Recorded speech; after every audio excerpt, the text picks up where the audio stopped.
I'll tell you right. Fluent and chill, yeah, we call it how it's played. From the field to the court, every legend gets played. 4-quarter heat or a 2-minute drill. If you can't handle the truth, better chill with the skill. LeBron and MJ, we break that smoke. What the closest thing to perfection will that make you? Stats don't lie, we just let them spill. This is real talk sports, welcome to Fluent and Chill. Fluent and chill, yeah, we call it how it's played. From the field to the court, every legend gets weighed. I feel like we going to catch a plane, Tony, and like we stumble into the gate with bags and all kinds of shit. We tripping over each other. Like, okay, we're here. Here we are, guys. All right, we ready to go. Okay, here we are. We're here. I'm so upset right now. I'm hot too. Like y'all don't even know. Oh, yo. Oh my goodness. Who made that song? I made that song. Prada, I made that song. That's right. Mm-hmm. What do you think? You think he made it? I'm still waiting for your freestyle. You were gonna write some lyrics and do like a whole. I'm calling in from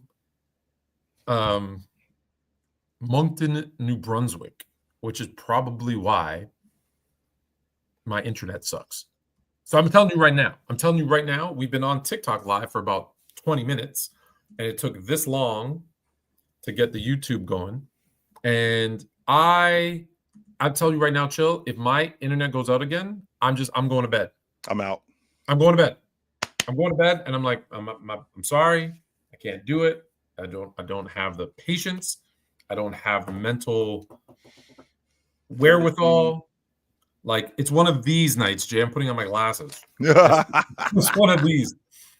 It's one of these because listen, the world must be a good place right now. Let me tell you this right now. The world must be a beautiful place, and let me tell you why. Wow. I have nothing to rant about. Nothing, Tone? Not negative. Like every week I start the show with, I hate this, that person's stupid, blah, blah. Nothing. Zero. Nothing. How is it possible that you don't have anything to rant about? There's something that's going on. It has to be something going on where you're like, no, this is some nonsense. I will say this. There is, I don't know, I have not. So I'm saying I haven't done the research on this. Maybe you can tell me. Have you been paying attention to the WNBA negotiations? I have been, and sounds like they got a deal. They have a deal. It looks like they have a deal. Mm-hmm. Vet players. I think that we going up to $1 million for vet players. I think the minimum salary is. I can tell you right now, Tone, because I definitely been paying attention to this too. I just forgot it. Yes, I have. But let's see here. I can give you the information. Bear with me, sir. Because let's see, WNBA labor negotiations. I think we got an agreement. Yeah, we did not have a lockout. What we're hearing. Let's see, Tone. It looks like, and this was just yesterday. I thought we had a deal. It only to find out that they got 48 hours to shut this down. Both sides have the option to terminate agreement within 48 hours. But less than 30 minutes before midnight on Sunday, they agreed to a deal. Right? We did have a deal, and I just want to make sure, Tone, that I give you the correct information because I don't want to give you no nonsense. You know, I just want you to know, I looked back a couple of times. I was trying to figure out what this picture was. I wasn't sure. And then I kept looking at the pillows because I was like, oh, the pillows aren't straight. And I'm like, I feel mm-hmm. Mm-hmm. It's so funny.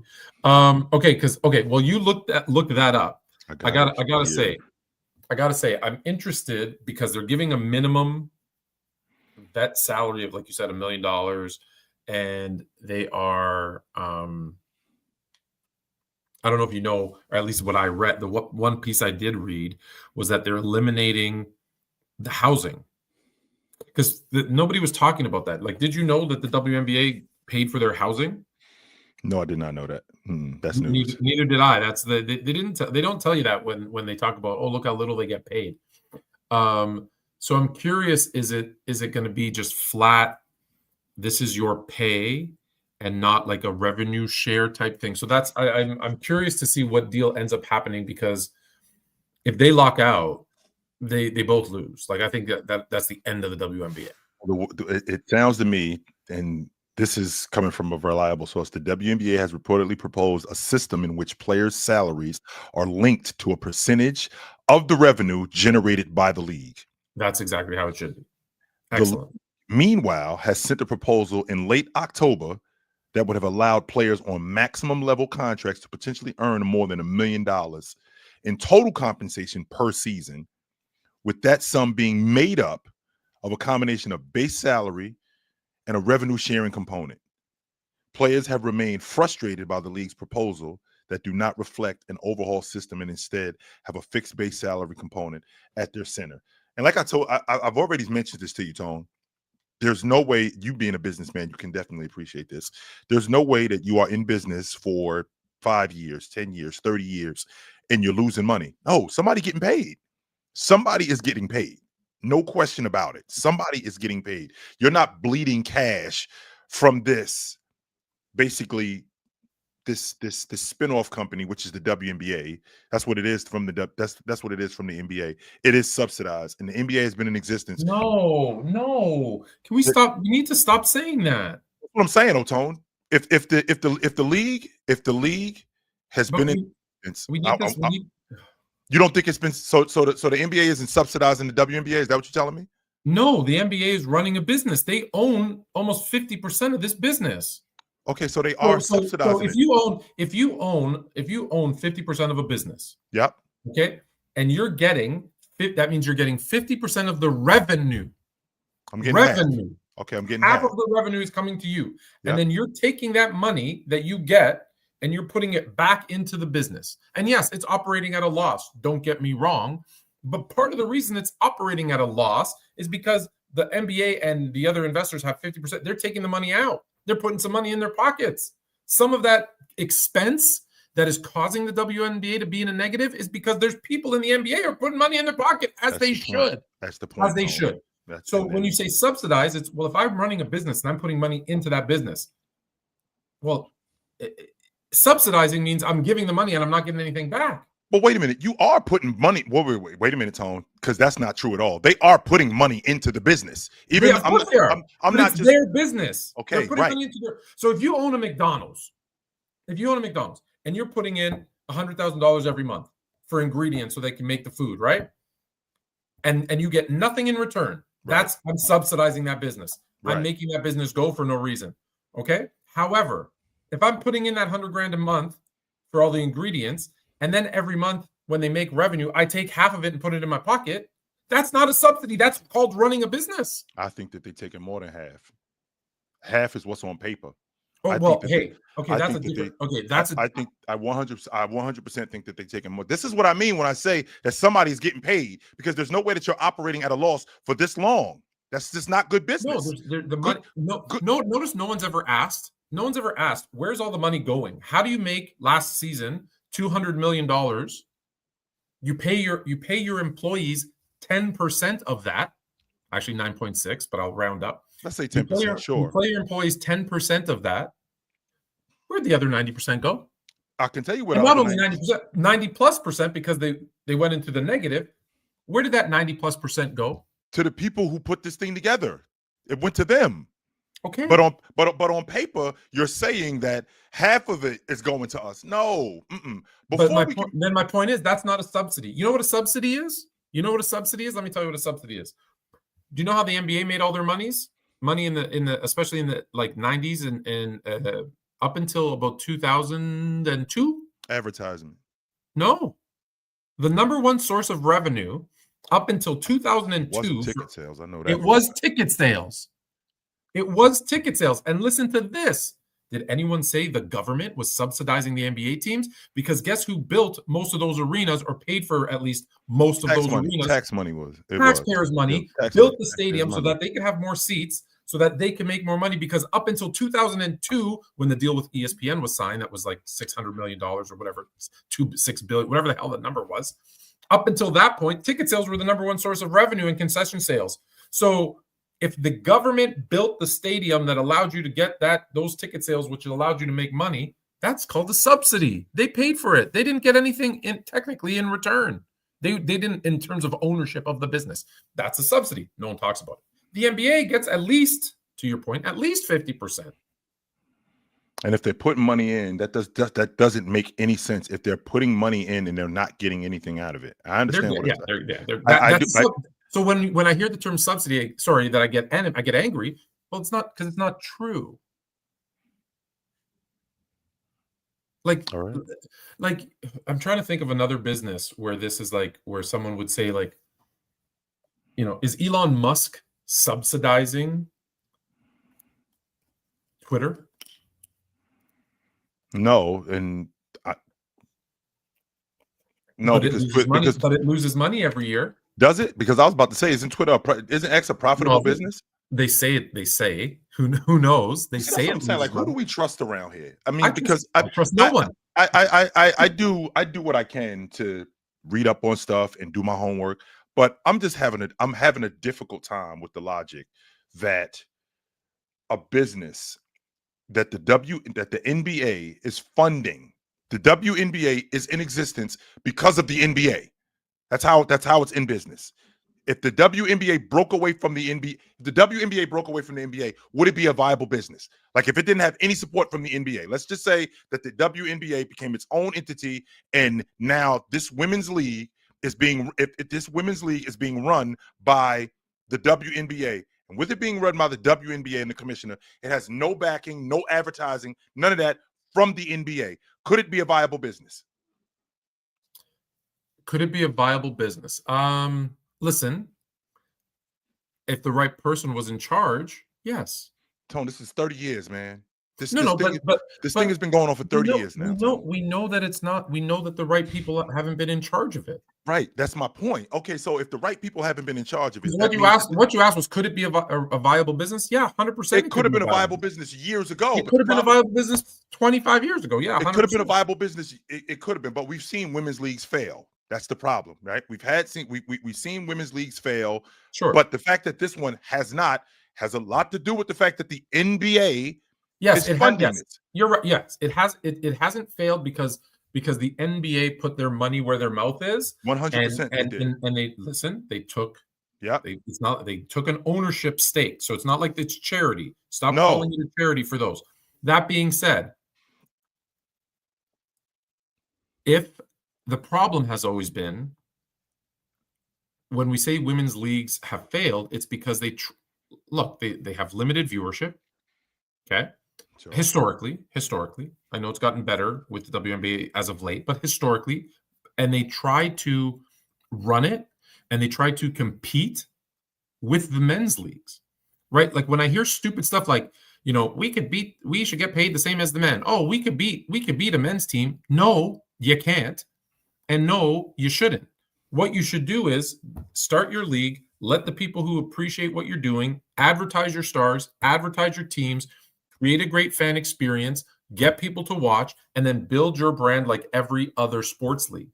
Women's league think, because there's a men's league, we can just jump past all the bull crap that all the other leagues had to go through in the beginning and start here. And the answer is no, you can't, right? The NBA went through horrible times. The NFL went through horrible times. They went through mergers and acquisitions and lost the NHL viewership and rule changes, and they went through chaos to get to where they are. You don't get to just jump and say, "Well, we just want to jump to where you are." Right? No, you can't. It's and listen. I've told you, I love women's basketball. I support women's basketball. I want them to be successful. But it's not the same, and it shouldn't be treated the same. It shouldn't be advertised the same. It shouldn't be marketed the same, and it shouldn't be expected that they're going to get the same amount of money. It's not going to happen. The NHL had to cancel the season. They had a strike. They had to cancel the Yeah. Oh, gotcha. entire season. I think they did that twice, as a matter of fact, not once. I think they did that twice. And the point that I was making, which I think we're on the same page, is that when you are in business with the NBA, as good as the WNBA is, you are in business. The NBA has been a viable business for years, for decades. And if you're doing that, if you're 100% doing that, you're no way investing in the WNBA for decades and you're not seeing money. There's no way that this is a 50-50 split when I'm doing the legwork. I'm the one responsible for advertisement. I'm the one responsible for venues and all of this stuff.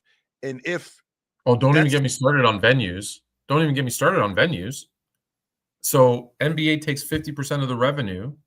Do you know who gets the whatever rent that they pay for the venues? So when the Valkyrie or when they play in Phoenix, is that the Valkyrie? No, Valkyrie. Sorry, Valkyrie is in Golden State. Or so it's Golden State. Okay, Golden State. Okay, so when they play in the arena where the Warriors play, the Warriors get that bread.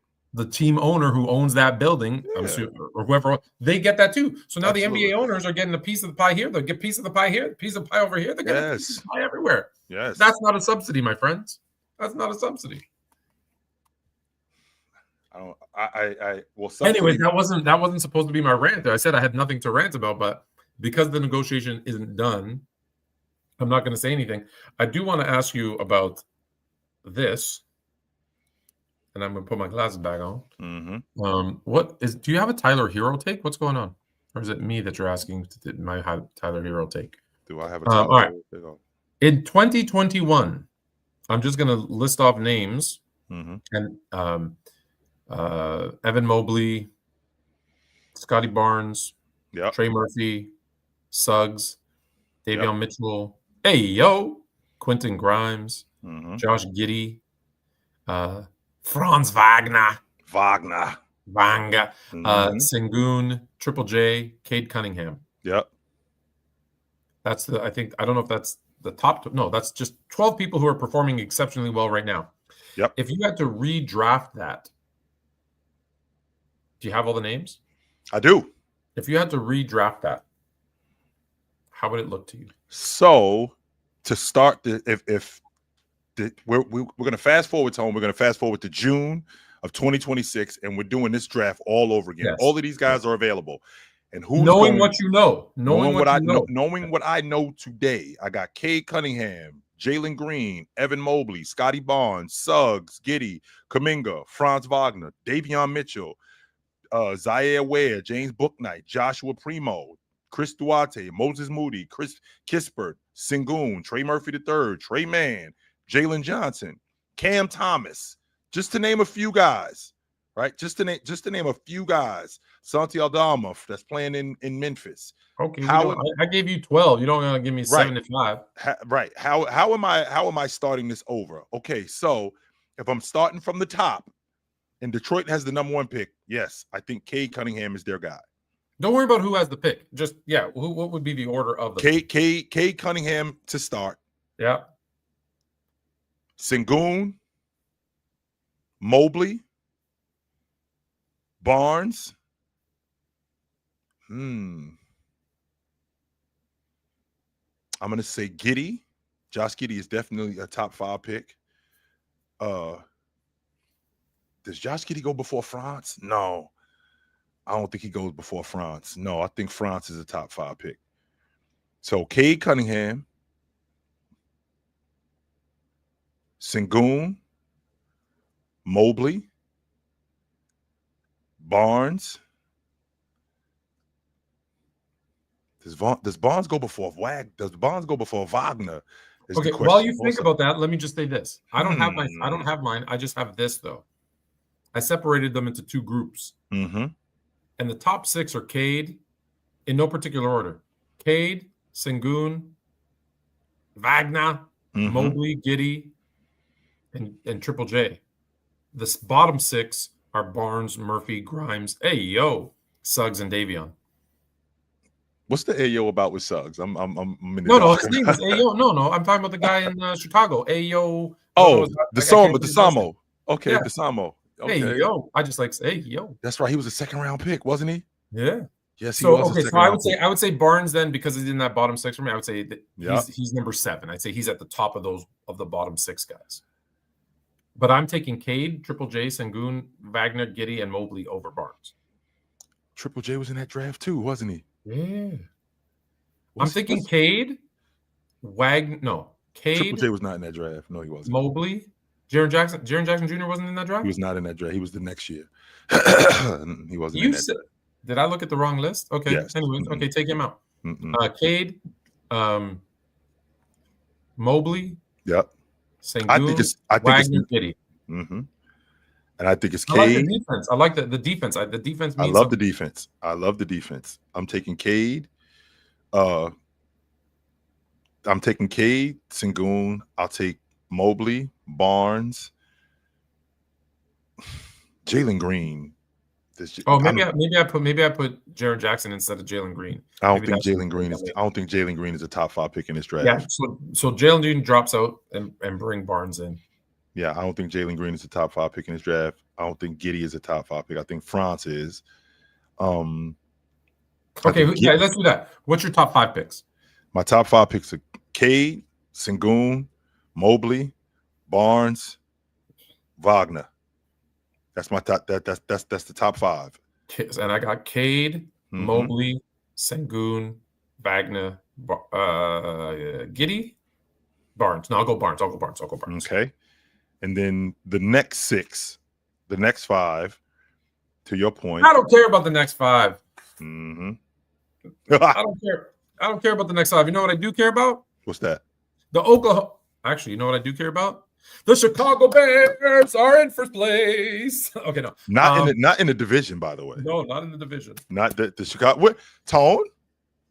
If we beat Green Bay this weekend, I just want you to know, if we beat Green Bay this weekend, I'm going to lose my mind. I'm going to lose my mind. Can you handle it, Tone? Can you handle it? You as a Bears fan, Tone, and let's talk cold turkey here, Tone. It is December of 2025, Tone. When's the last time the Chicago Bears were the numero uno seed in the NFC? Not in the NFC North. After a few weeks, like not just like after week one. No. I'm talking about this late in the season. Like 2006 when they went to the Super Bowl. I think it was the year y'all went to the bowl. Y'all lost to. Who knows? There might have been, but every year since then has been a disappointment. Yeah, it's I'm happy right now. I'm happy. I think that's the year. Yeah. I think that's the only year since. Wow, the Bears are in first place, which I hate to bust your bubble, Tone, because I'm looking at the schedule, and the schedule said yes. I'm looking at yes, sir. I'm looking at the schedule, and we're gonna beat. We're off next week. We're gonna beat Tennessee. Then we're gonna beat Indianapolis. Yes, sir. We're gonna beat Tennessee. Then we're gonna beat Indianapolis, and then we got the Bears. Yes, we do. And we're going to beat the Bears. Where are we playing you? It's in Santa Clara. Mm-hmm. What's the? Do you know the date? Yes, it's the week before Christmas. Oh. Mm-hmm. I was going to say we should fly to that game. Yeah, it's the week before Christmas. Let's see here. I want to make sure that I get this. Did you know I'm from California? I did know that you were from California. You did? Because I'm not. I did know you were from California. I'm not from California. I know you're not. So 4 of our last 5 games are at home. So we're going to beat Tennessee. We got to go to Indianapolis. We're going to talk about the Bears schedule. You're talking about the 49ers? Yes. 49ers. The reason why this is important, Tone, because you're the number 1 seed in the NFC right now. And we're going to stay that way. The reason why this is important is because we're going to beat the Tennessee Titans on the 14th. Then the next week we got to go to Indianapolis that Monday night before Christmas. We're going to beat them. And then we got the Bears coming into town on a short week on that Sunday, on Sunday Night Football. You're going to get smoked. And we're going to whoop your ass. You're going to get embarrassed. And by the way, Tone, Seattle is going to beat the Rams.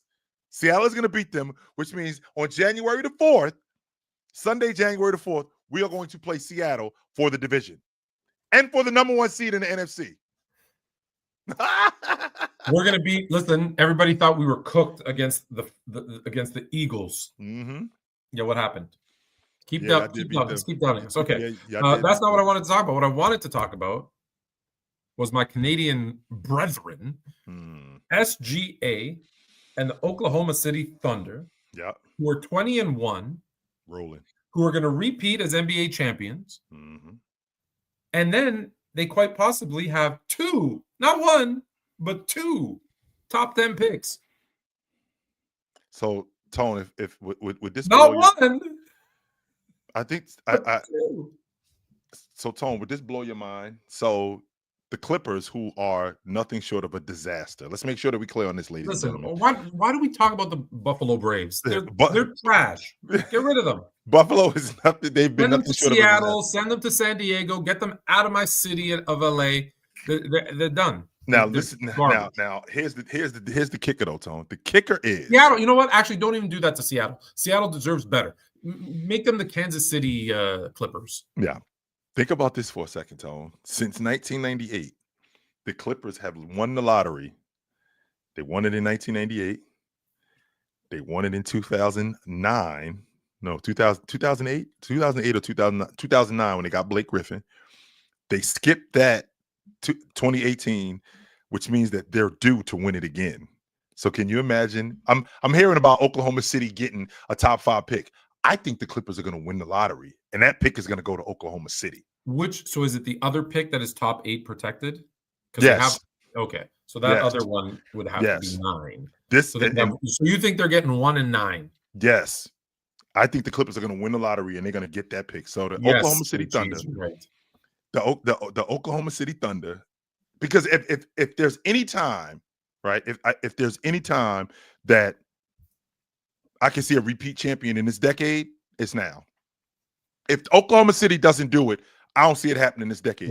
This might be a dynasty, or this might be the next dynasty.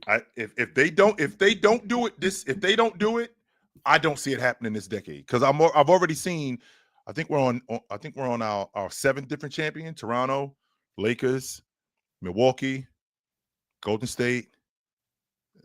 Who won it after Golden State? Denver, the Celtics, and then Oklahoma City. So we got 7 different champions. So number 8.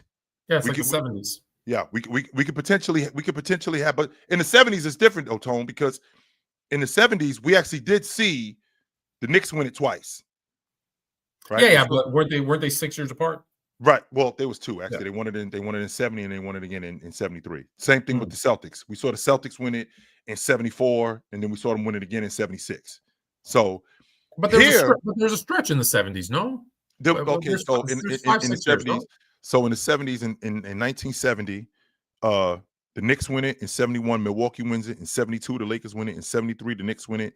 In 74, the Celtics win it. In 75, the Warriors win it. In 76, the Celtics win it again. In 77, the Blazers win it. In 78, Seattle win. Nope, Washington wins it. And in 79, Seattle wins it. But during that time, well, the next year, the Lakers win it in 1980. Yay! Let's go. Sir. Yes, sir. The Lakers won it in 1980. The question is with this group, like I said, it's possible that I could have the 8th different champion. I don't think that's ever happened in NBA history since the inception of the NBA. So if the Oklahoma City Thunder don't do it this year, I don't think I'm seeing a repeat champion. I just don't see it. Nope. I don't see it happening at all. Not, but they are set up, and the reason why they set up this Oklahoma City Thunder team, the reason why they're set up, Chet's still on his Rook deal. J-Dub, I think he just signed his extension. SGA signed his extension, right? And I did say that the Celtics wanted in 74. I told you that. I said they wanted in 74 and they wanted in 76. But J-Dub just signed his extension.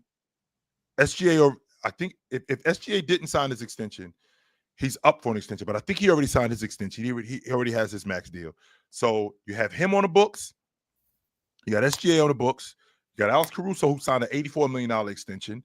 You got Cason Wallace on his Rook deal. You got Wiggins on the books for cheap for $48 million. Let's see. Chet's still on his Rook deal. Let's see.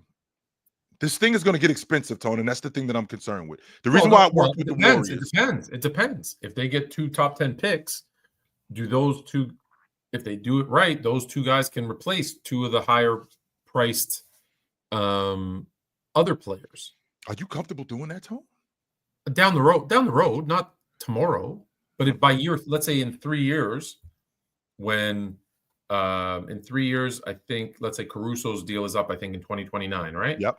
So so if they draft someone who can take over that role and he's still on the rookie deal, Sure, they can, there's ways they can do it. But yeah, it's going to get expensive. Sure. and I still got and by the way, I still got the kid. But who knows in 3 years from now? In 3 years from now, have they three-peated and now it's falling apart, or are they going for 4? In which case, pay the damn money and go for 4 because no one's won 4 in a row since the Celtics in the 60s. That's over 60 years, which brings me back to my original question, Tone, that this Oklahoma City team, if you got 2 top 10 picks, and with the 2 top 10 picks you have, who are you comfortable with coming off the books? Because the reason why this worked with the Warriors, I got Steph on the cheap at the time.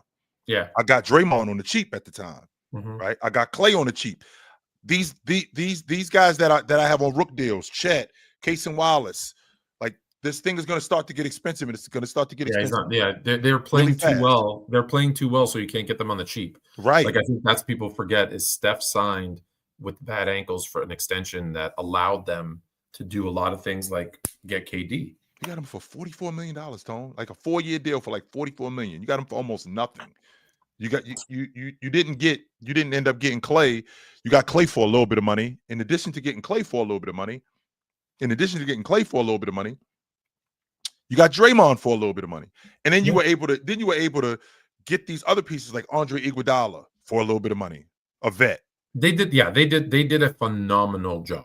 But here's the problem, though, Tone. The problem is that, and you have actually broken this down to me when it comes to what this looked like today, because you signed Steph to his second max deal. I mean, I think they're looking at a tax bill of over $250 million.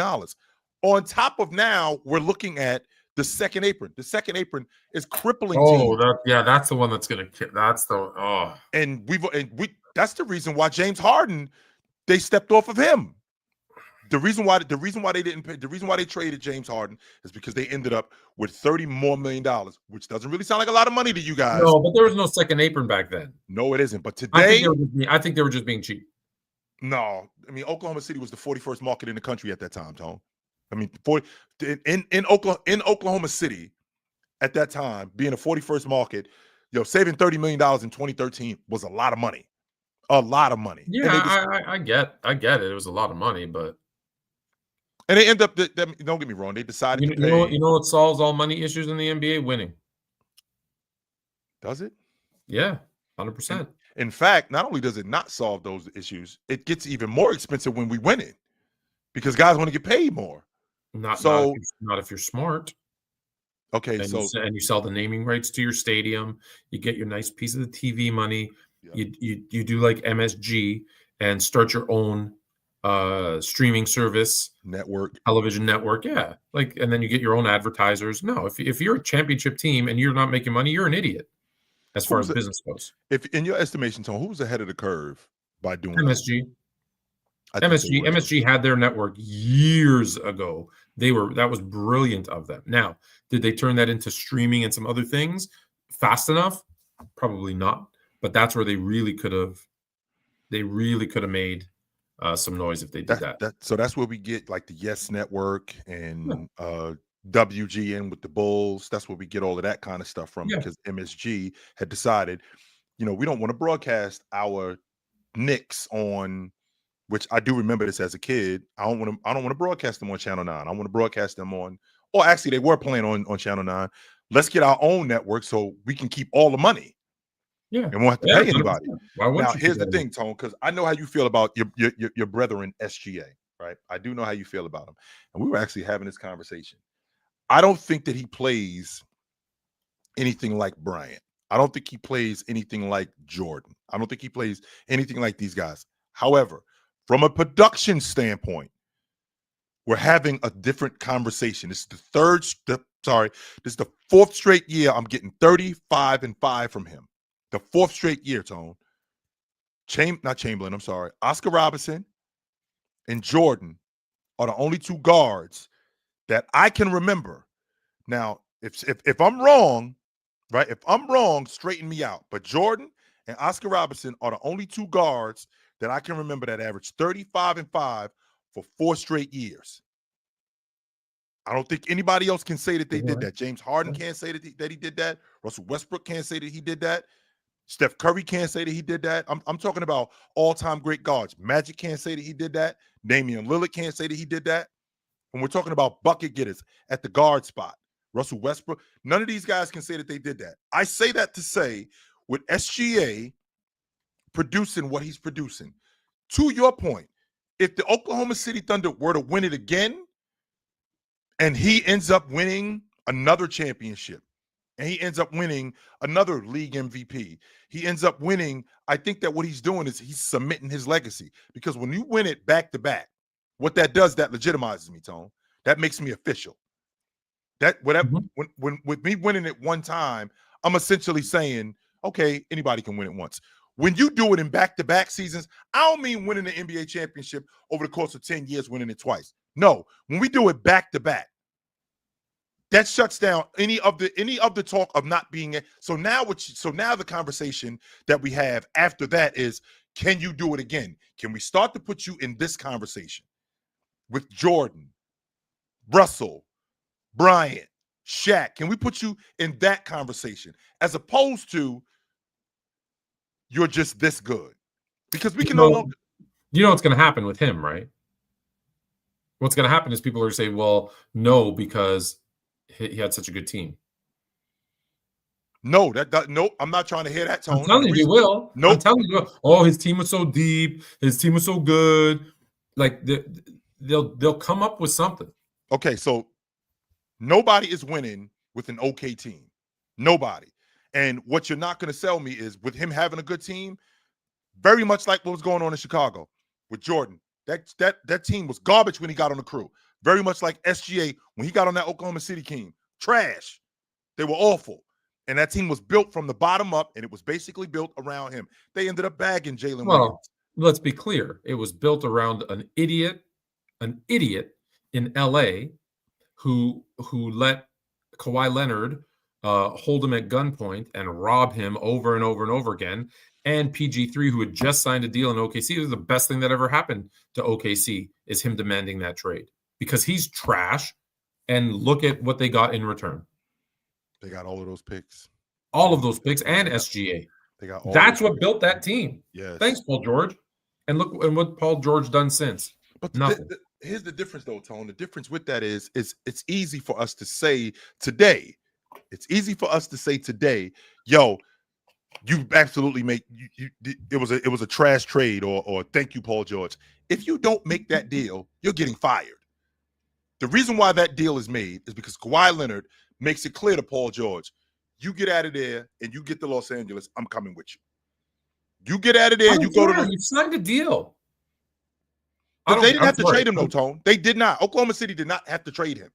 Even with him demanding, even with him. Yeah, but they got such a good deal because he overpaid, clearly. Yeah. They may have overpaid for him. It's possible that they overpaid for him. I'm not going to. If I'm making a trade with the Buffalo Braves, I know I'm coming out of it on top. But here's the thing, Tone.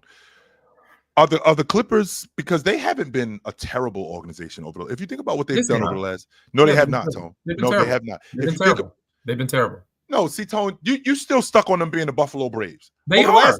Over the last if I'm not mistaken, we're in 2025. Tone, over the last 14 years, I think they made the playoffs the most out of everybody.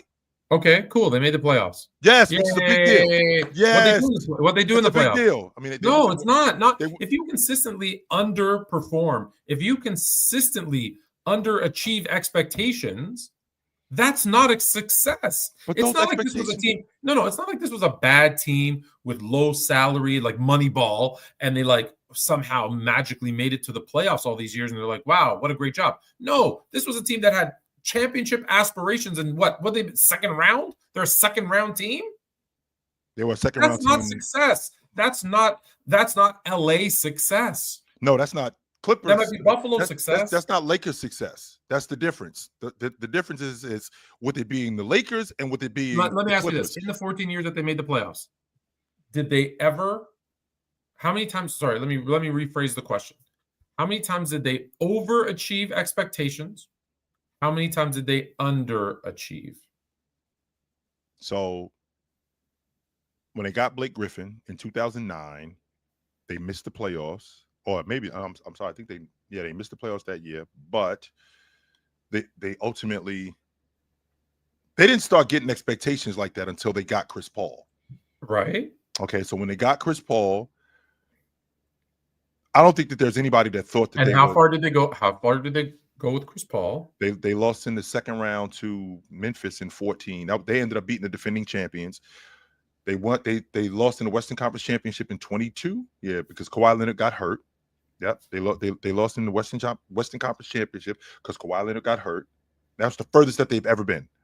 And the expectation was when Kawhi Leonard and Paul George, the expectation was for them to win it. And unfortunately, and did they? No, they did not. But but here's the thing, though, Tone. Is it a realistic expectation to make the finals, to at least be in contention in the Western Conference Finals? Yes, when you have that much talent and that much salary. But did they have that much talent? Or they had Leonard and they had Paul George. Like, what else was that? That's not enough. What else was after that? They don't have. What else was after that? I mean, what else? That Clipper team. When you think about that Clipper team, like for example, in 2020, that Clipper team. Yeah, tell me who's on that team. Tell me who's on that team. So they had Leonard, they had Paul George, they had Marcus Morris. Who else was on that team? Was Zubchuk not there? Yeah, Zubac was there, but he wasn't Zubac yet. Pat Beverly was on that crew. Who else was on that crew? I think Lou Williams was on that crew too, Tone. So let me be clear. So you had a superstar, you had a secondary scorer who was a former superstar, you had a defensive specialist, you had a rebounder. Nope. And you got a score. And you had a scorer off the bench. No, all the 5 aspects. No, you didn't, Tone. You're not going to lay that on me. And the reason why is because Zubac wasn't who he was.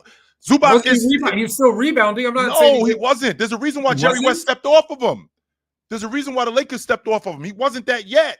What the rebounding, rim protecting all-league defender that he is today. He wasn't that 5 years ago. I didn't say all-league defender. I just said you had your rebounder. You had your big man. He wasn't that. No, Tone. He wasn't. He was good. He wasn't great. He was good. So as a fifth option, he was. I would actually give you more. To be honest with you, Tone, I would give you more grace if we talked about that Clipper team with Blake Griffin and DeAndre Jordan and same Chris thing. Paul All they do is the same thing over Jamal and over Crawford. again. All right, I could, to be honest with you, I could get with that logic. This group, I mean, after with Leonard and Paul George, who was consistently underperforming in the playoffs, we saw that, and he was breaking down. We saw what happened in Oklahoma City in 19 with the shoulder injury. We saw what happened in 18 when they played against Utah, where he flamed out because Russell Westbrook is taking 40 shots per game. We saw that. We saw what happened in 17 when he's with the Cavs and he's going 5 for 21 in closeout games. That's not working.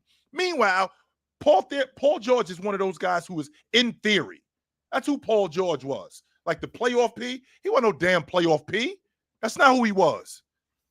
Because he did not live up to expectations. That's exactly what I'm saying. Where did those expectations come from, Tone? From their big mouths. I'm sorry, when you demand a trade to be the second star on a bomb squad and you can't get out the second round, that's on you. He should have stayed his ass in OKC and retired. Speaking of retired, Paul George really that was an accidental segue. Speaking of retired, why is it always the player who's last to know? I know you want to give Danilo Gallinari, I think I said his name right, his flowers. I want to say, I thought he was already retired. Yeah. I want to say Chris Paul announced this season's his last because he's retiring. Guess what, Chris Paul? Guess what, Gallinaro, Danilo, whatever your name. Everybody knew you were retired. You're the last one to know, both of you.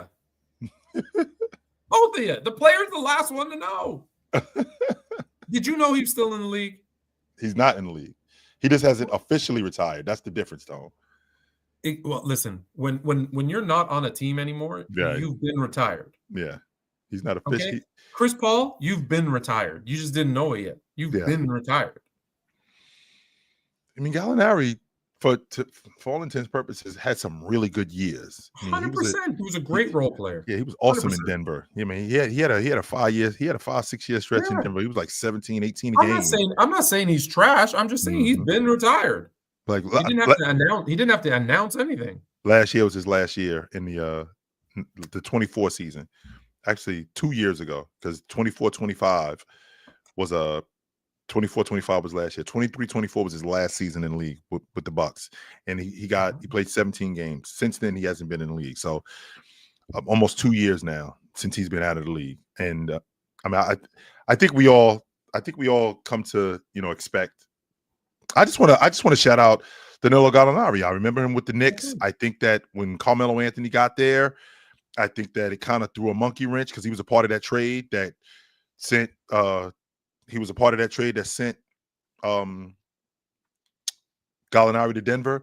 I really didn't think that Knicks team was that far away with Wilson Chandler and Gallinari and Stoudemire and Felton. I thought that Knicks team was close. I didn't think that they were that far away. When they got Carmelo Anthony, they had to blow up a lot of that unit. And he went to Denver and he thrived. No doubt about that. He definitely thrived. Okay. Mm-hmm. Congratulations. Speaking of retirement,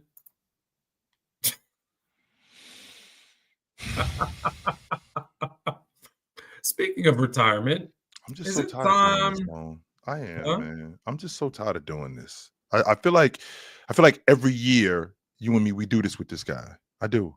I feel like every year at some point in the season, and not, by the way, Tone, and not like once in a while. I think every year at early in the season, not later on in the season, at the end of the season, you and I do this at some point in the season with this guy every year that he's been in the league.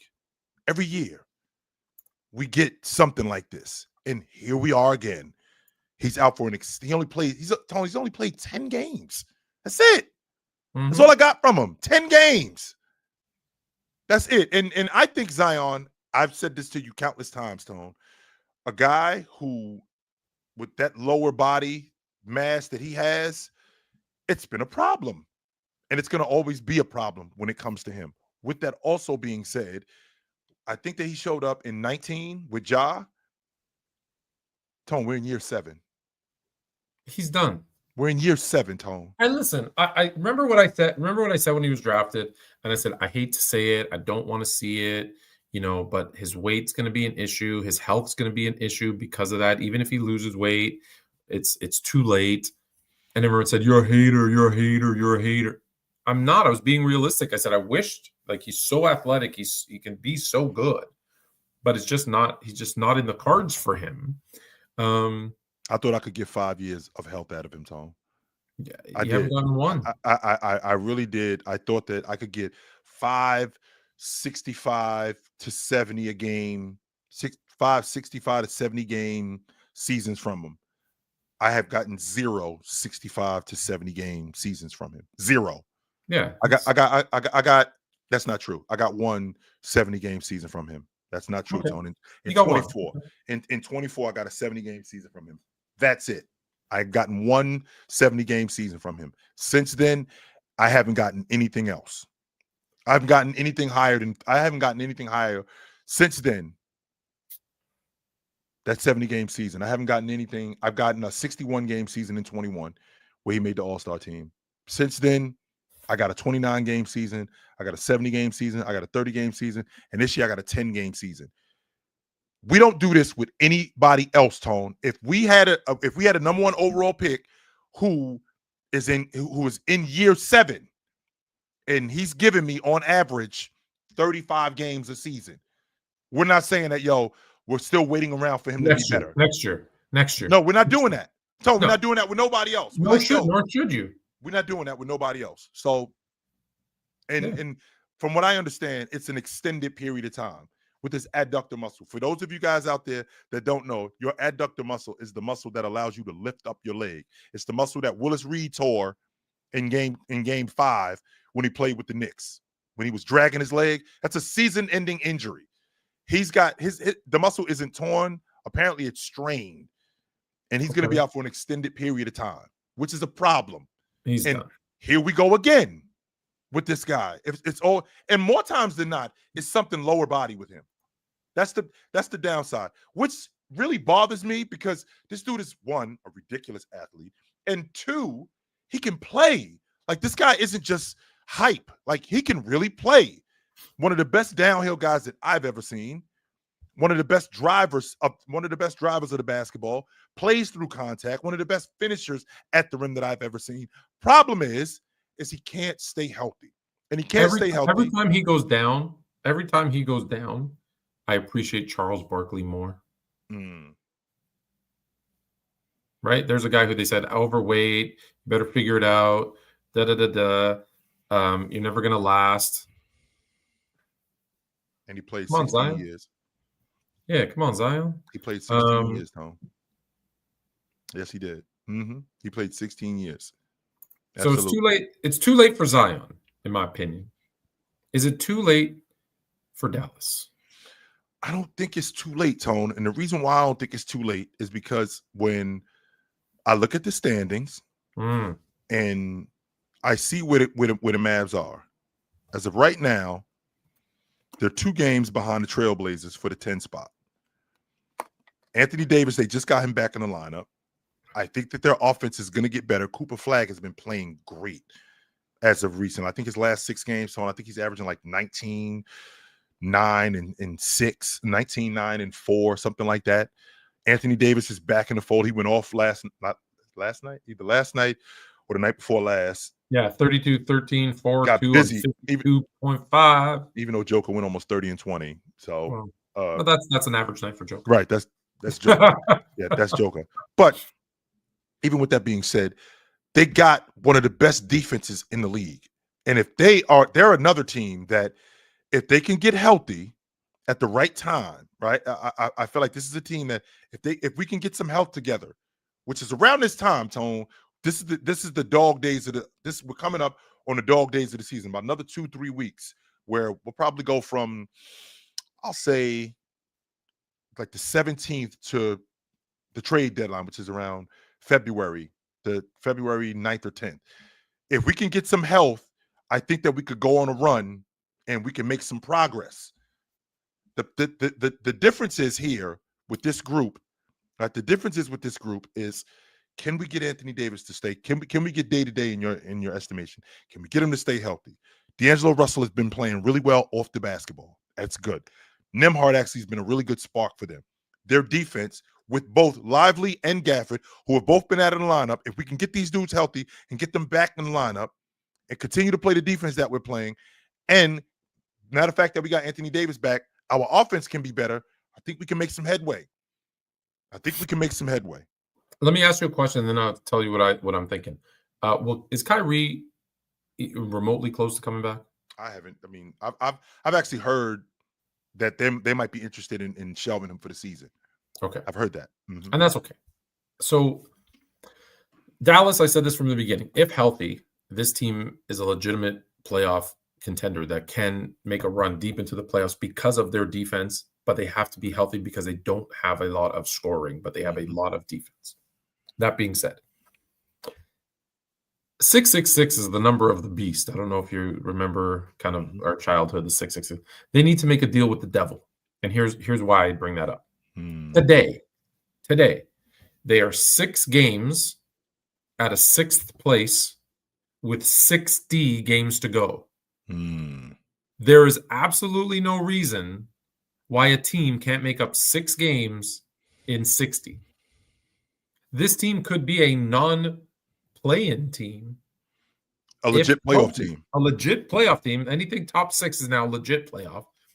If they can be healthy. Because to make up 6 games in 60, that 6th spot, is not ridiculous, as you would say. That is not ridiculous. They can make up. That's one game. They only have to make up one game every 10. It's not a lot. They better than Utah, Tone. They better than the Blazers. They're better than talent-wise, Memphis. absolutely. They're better than Utah. They're better than the Blazers. They're better than Memphis. I think they're better than Golden State too, and I think they're better than Phoenix. If I just let me go, can I just take a sidestep? Let's pause and ask, and then let me ask, what was the bet that me and Trista made about Portland's defense? Because I just want you to know, she said they'd be top 5 defensive rated, and they're not even top 15. So I want to remember what the bet was. I have it written down at home. Let's remember, and maybe halfway through the season we can bring her back on and I can gloat. That being said, remember? Okay. That being said, yeah. So I don't think it's too late for Dallas. I really don't either. I don't think it's too late. But again, with them, more than any other team, their health, more than any other team. I feel, to be honest with you, Tone, I feel the same way about Denver. I feel the exact same way about Denver. Of all the teams in the league, because Oklahoma City has shown me that they can still be beat up, they can still be hurt, and they can still stay afloat. I mean, we saw what happened last year when they lose Chet up until February. They still at the top of the Western Conference. This year, I mean, we've already been a month and a half into the season. They just got J-Dub back, and they are basically sitting out in front of him. They got one loss, and that one loss was to Portland on a back-to-back. And the Oklahoma City Thunder have shown that they can withstand injury. Okay, with that being said, I don't think that there's other teams that if the injury bug bit them, they can withstand that, like Denver. I'm going to give you some more numbers. 43, 9, and 6. 43, 9, and 6. That's a pretty good night going 43, 9, and 6. I got busy. That's D. Mitch, who I now believe he was the best shooting guard in the game. Yeah. And that translate, because the question has been the playoffs. Yeah. Do the Cavs have a legit shot? And are you sticking by your preseason pick that the Cavs will be in the NBA final this year? I am still sticking with my pick. Now, I think that we have a war of attrition going on with the Cavs. So last year, Ty Jerome gone, right? Karis LeVert was traded for Hunter in the middle of the season. In addition to Ty Jerome being traded, not Ty Jerome, I'm sorry. In addition to Karis LeVert being traded for DeAndre Hunter. So both for DeAndre Hunter's still on the roster. Ty Jerome is gone. Max Strus is out of the lineup. The biggest problem that they have, well, they have a number of different problems, but I think the biggest problem that they have right now is that offensively, they don't have Darius Garland on a consistent basis. He is the engine to that offense. Donovan Mitchell is their bucket getter. He's one of their best playmakers. When your best ball handler and distributor is off the floor, that's not conducive to a successful offense. They don't play pick and dive like they did last year with both Donovan Mitchell and Evan Mobley. Tone, they were the best pick and dive team last year in the league. Last season in the league, Donovan Mitchell and Evan Mobley, Donovan Mitchell and Evan Mobley, Donovan Mitchell and Jared Allen. They were the best pick and dive team in the league. Jared Allen has been out of the lineup. Max Strus has been out of the lineup. Darius Garland has been out of the lineup. With these guys still being out of the lineup, now we're replacing them with Porter Jr. and Tyson. I forgot this new kid's name that they have. I think he's from New York. Tomlin is his name.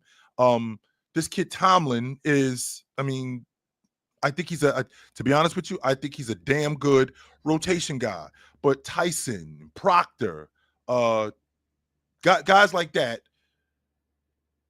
I think that they're great for what the Cavs are trying to do in terms of turning it around, but it's going to take some time. This roster got flipped the way it did, and to be honest with you, I don't think it was necessary to do that.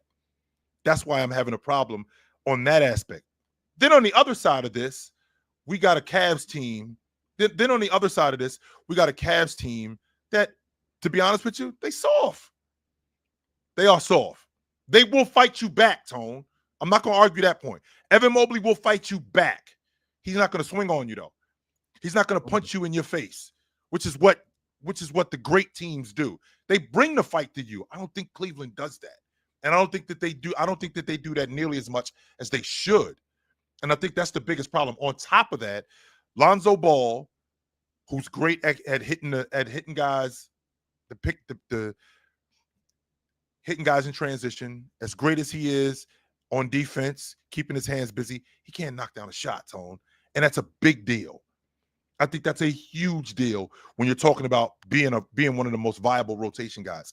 Now, I said that the Cavs are going to win the NBA championship. This is who I said before the season started, right? This is who I said before the season started, and I'm sticking with it until they prove me wrong. I'm sticking with it, but it doesn't look good right now. It does not. Yeah. Okay. I'm going to pause here for a second because someone in my TikTok live said, don't underestimate the Raptors. And I want to go back quickly to a conversation that we had last week where I told you the second they start playing some good teams like the Knicks, you're going to see that they stink. Did you see what happened to them against the Knicks? They got smoked about 20. After losing to Charlotte the night before, by the way. Yeah, they went to Madison So Square Garden. not only did they look past Charlotte to that Knicks game, they lost to them in that trap game, and then got smoked by the Knicks, which is, by the way, a perfect segue for who are they playing in the first round of the NBA Cup? The Knicks in elimination. Bye-bye. Mm-hmm. Bye-bye. The Raptors are done. Round 1 out. So that's the first matchup. Do you have it in front of you? Let's go I through. do. Yes, I do. I got it right here. So what's the Tone? You did say this to me a while ago. You said to me, you said Jay, when they run up on a team that has that's healthy and above 500 and a viable and got a viable big, which is what the Knicks have, you are going to see them get exposed. And one of my biggest problems, right? One of my biggest problems with the Toronto Raptors is their rim protection. Right, it's one of my biggest problems with them. It's their rim protection, because I'm not a big fan of Jakob Poeltl. To be honest with you, Tone, right now I'm seeing myself standing outside of my house talking to Mrs. Fluent, and we're having a conversation with the Raptors needing to move up to get the number 8 pick so they could take Zach Edey. Yes. Me and Mrs. Fluent are on the phone. Zach Edey is your guy. Right, Zach. I didn't know that was when we were down there, but yeah, maybe it was. Yeah, Zach Edey is your guy. Me and Mrs. Fluent are on the telephone talking about the draft, and Zach Edey is your guy. With that being said, they still have a hole there where they don't have any rim protection, and because they don't have any rim protection, you run up on a Knick team. You run up on a Knick team with Cat, who actually is doing a great job to get downhill, because his game is from inside out, starting at the free throw line, and from the free throw line out, and then moving toward the rim. Then you got guys like Mikal Bridges, who gets into the teeth of the defense. I don't think that there's anybody on this crew that has benefited more from that Knick offense than Mikal Bridges. And then you have Mikal Bridges also as a defender doing a great job on Brandon Ingram, which I thought he did a great job on Brandon Ingram, right? So with that being said, when you put those things together, and on top of that, they got a great rotation, and I think Mike Brown is doing a good job. I think that we can see them beaten. I think we can see the Knicks beat them. On the other hand, I think we can see it, Tone, because I know how you feel about them. On the other hand, make the argument for Toronto. I think they got a great point of attack defender. I think they got a great backup lead guard. I think that both, not just Shed, but both Quigley, RJ Barrett, Brandon Ingram, I feel like Scotty Barnes is one of the better defenders in the league, right? I feel like he's one of the better defenders in the league, with him being one of the better defenders in the league. That defense is predicated on him, and he gives them great minutes, which gives them great minutes. They got a great rotation with their defense. I think they could be better at rebounding, and I think that would give them a chance. But I think the difference is going to be Cat. If Cat can dominate and be the big man that we all think he can be, Toronto's out. I think you've been listening to that dude on your show too long. What's the next matchup? The next matchup is the Thunder and the Suns. I'm sorry, in the Eastern Conference. We'll stay in the East, Tone. It's the Magic and the Heat. And this Orlando Magic team, they've actually they put together some wins. I think they won 9 of their last 10. I think they're rolling right now. Meanwhile, with them rolling, the Miami Heat, the fastest team in the league, the top of the league in offense, with them being at the top of the league in offense. I mean, they just played yesterday. They scored 140 on that Clipper team, Tone. And I feel like every time I talk to you about anybody doing good, it's at the expense of the Clippers. So it doesn't really help my case at all. It really doesn't. It doesn't help my case at all. So they scored 140 against the Clippers last night. That's the 5th time they scored 140 this year. That's numero uno in the league. They play with the fastest pace in the league. Bam has looked great. I don't exactly know what Spo is doing with Khalil Ware, where he has him as a starter and then he puts him in the rotation. I think that kind of throws him off the track because I think he's one of the best young big rebounders in the game. With that being said, this Orlando team, their front line, which I'm not a big fan of Wendell Carter, but I think both him and France, I think that they give them a viable front line. Jalen Suggs doesn't score it enough for me at the lead guard spot. I'm going to take Miami in this game. Okay, can you just tell me the bracket? Who's in the top left? So in the West, I got the Thunder and Phoenix, and I got the Lakers and San Antonio. Okay, and then in the East, I got the Magic, I got Orlando and Miami, and I got New York and Toronto. Okay. So do we agree on? Are you taking the Raptors or are you taking the Knicks? I'm taking the Raptors, Tone. I think that they're a dark horse to win the tournament. Okay. And I'm taking the Knicks. Okay. And then Orlando, Miami. I'm going to take Miami. Yep. I'm also going to take Miami. Mm-hmm. What's going on in Orlando? Well, they rolling right now, Tone. They are. I just think that Miami's offense. Okay. I just feel like Miami's offense is going to be too much. I do. Let's finish the East. Yeah. Let's finish the East. So Miami. So you got Miami, Toronto. I got Miami, Toronto in Vegas. I got Miami, Toronto in Vegas on a neutral court. I'm going to take Miami. You just said you think Toronto can win this whole thing, and now you're taking Miami? I did say that. That just proves you have no faith. That's not true. That's not true. I'm going to take you're right, Tone. I am going to take I'm going to take Toronto. Okay. Yes. Mm-hmm. I'm going to take Toronto. You're taking Toronto. So now remember what I'm talking about here. They're my dark horse to win it.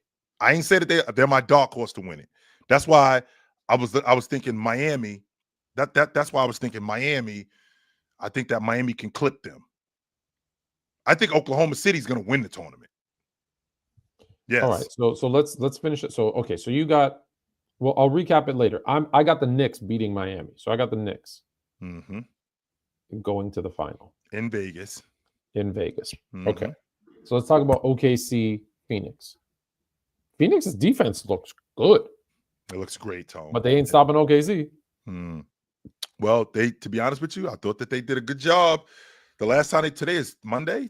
I mean, I watched them play on. Today's Tuesday. Today's Tuesday. I'm sorry. I watched them. I want to say on Friday. Every Tuesday. We've been doing the show every Tuesday for like 10 years. Focus. My fault. Today is Tuesday. I apologize, ladies and gentlemen. Today is Tuesday. Like I was saying, on Tuesday, I watched the Thunder and Phoenix play. I want to say on Friday, and this kid Colin Gillespie has actually been really good for them. I think the reason why he didn't get drafted as high, one, because he's small. He one of the best point guards in the country when he was at Villanova. I remember him at Villanova. He might have been the best point guard in the Big East. I don't think there was a better point guard in the Big East. Dylan Brooks has been nothing short of fantastic. I'm going to take Oklahoma City because Devin Booker has a Devin Booker has a groin injury, and I don't think he's going to be back by the time this is next. Today is Tuesday. This is next Wednesday. I don't think he's going to be back by next Wednesday. With this, he just went out of the lineup with this groin injury, so I don't think he's going to be back. I'm going to take Oklahoma City going away, but I think Phoenix is going to put up a fight, and they're going to put up a fight early. I just think Oklahoma City is just going to ultimately outlast them. Yeah, and I'm with you, and I don't think. I actually think it might be closer than we think. However, I found this pen in my bag, and it's got it's got a light on it. Oh boy! It's gonna. How about that, right? I thought like a dog. I got distracted. I'm like a cat with a ball of yarn. I'm like, hey, it's a light. Yeah, I don't think it's gonna be a crazy. I don't think it's gonna be a crazy blowout. It's a pen, my guy. It's a pen. It's a pen that has a light on it. That he just found, by the way. He didn't even know he had it. I didn't know I had it. Yeah, I don't think it's gonna be a blowout. Like when I say blowout, 20+ points. I think OKC wins. I think they're the better team. They're the deeper team. I think on any night, can Phoenix beat them? Sure. But I just think with the way that they're playing right now, they're the better team. They're the more talented team. They're rolling. So I'm going OKC as well. The last matchup is the Lakers. Oh boy. Versus the Spurs. Yep. So we got next. I haven't heard any updates on Wemby, and because I haven't heard any updates on Wemby, I'm gonna assume he's gonna be out of the lineup, and I think that's gonna be detrimental to them because DeAndre Ayton has actually been really good for them. He wasn't good in the last game that they played, but over the last 5 games, previous to losing last night, over the last 5 games, I think he's 20, 10, and 2 blocks over the last 5 games. I think that De'Aaron Fox, I think he can get as close. No, I'm not going to say he can get as close. I think De'Aaron Fox could be good. Excuse me, but I don't think he can cancel out Luka's production. No, I don't think so.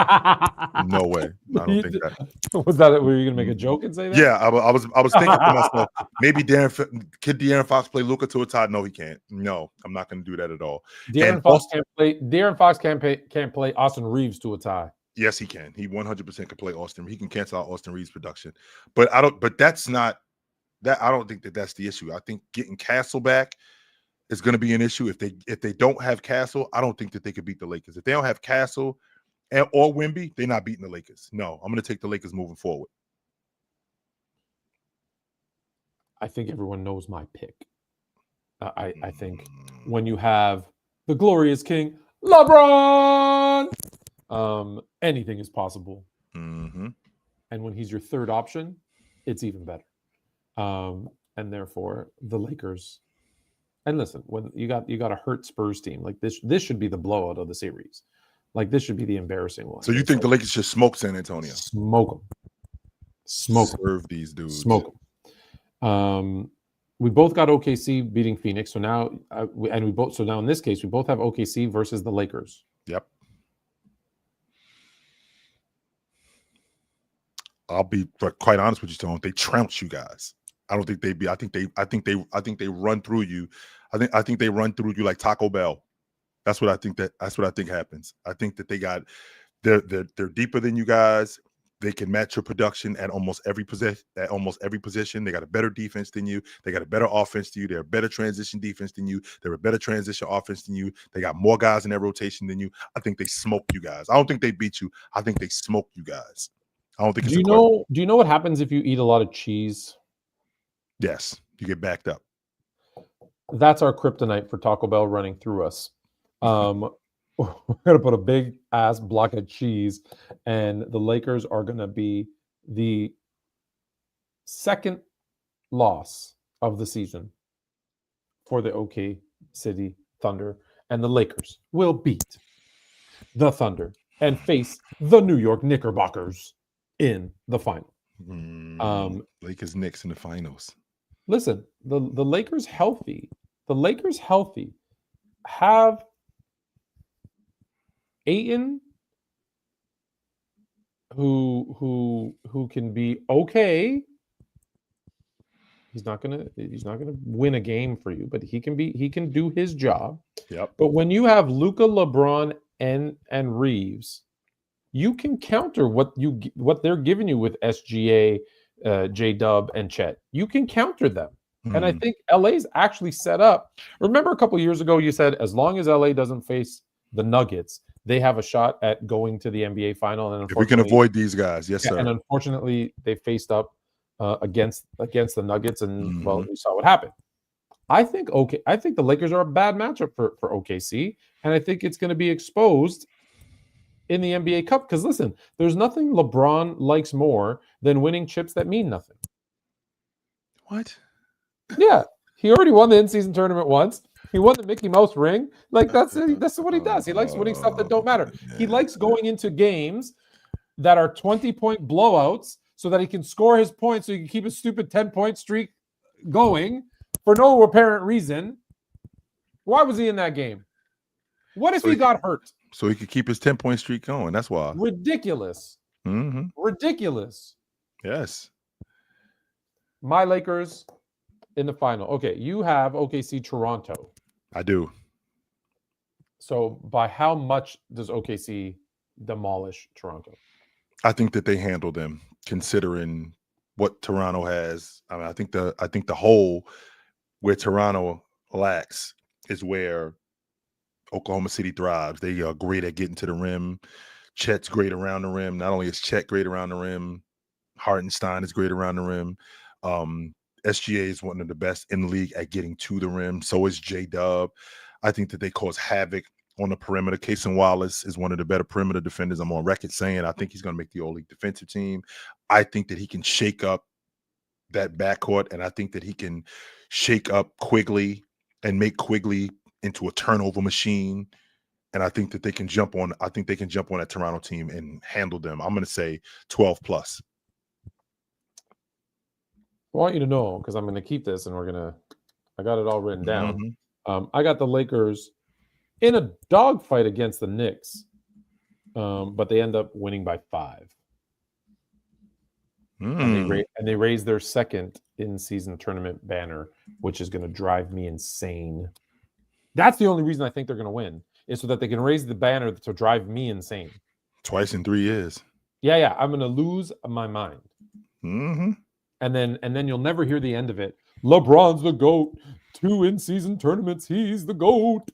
Which, by the way, Tone, and I know that you don't want to hear this, but since the inception of the in-season tournament, the last 2 champions bounced in round 1.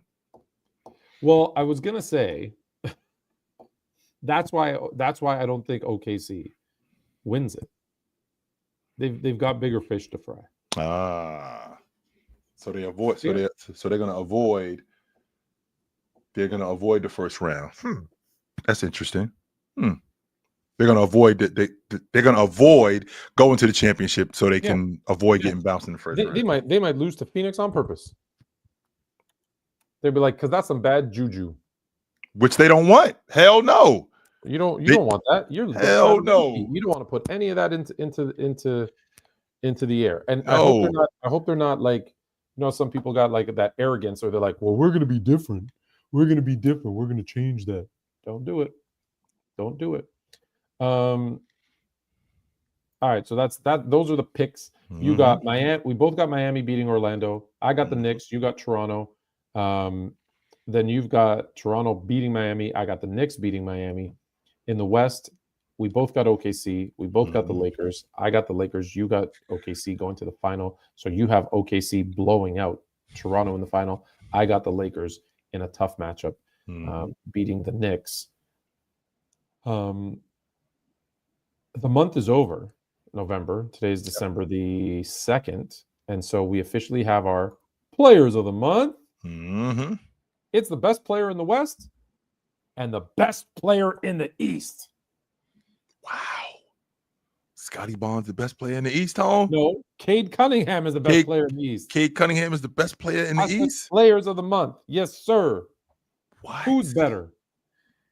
Giannis is better. Giannis is going. Did you not hear he's getting traded to LA? He's not going anywhere. Reliable sources. Trust me, bro. That was the reliable source. You've Trust been me, bro. You've been trading. He took all the Bucks things off of his social media accounts. He's out.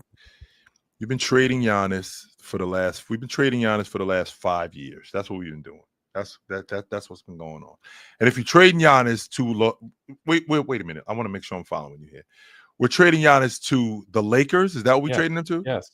How are you getting Giannis with the Lakers? How is that possible? Because we're trading LeBron James.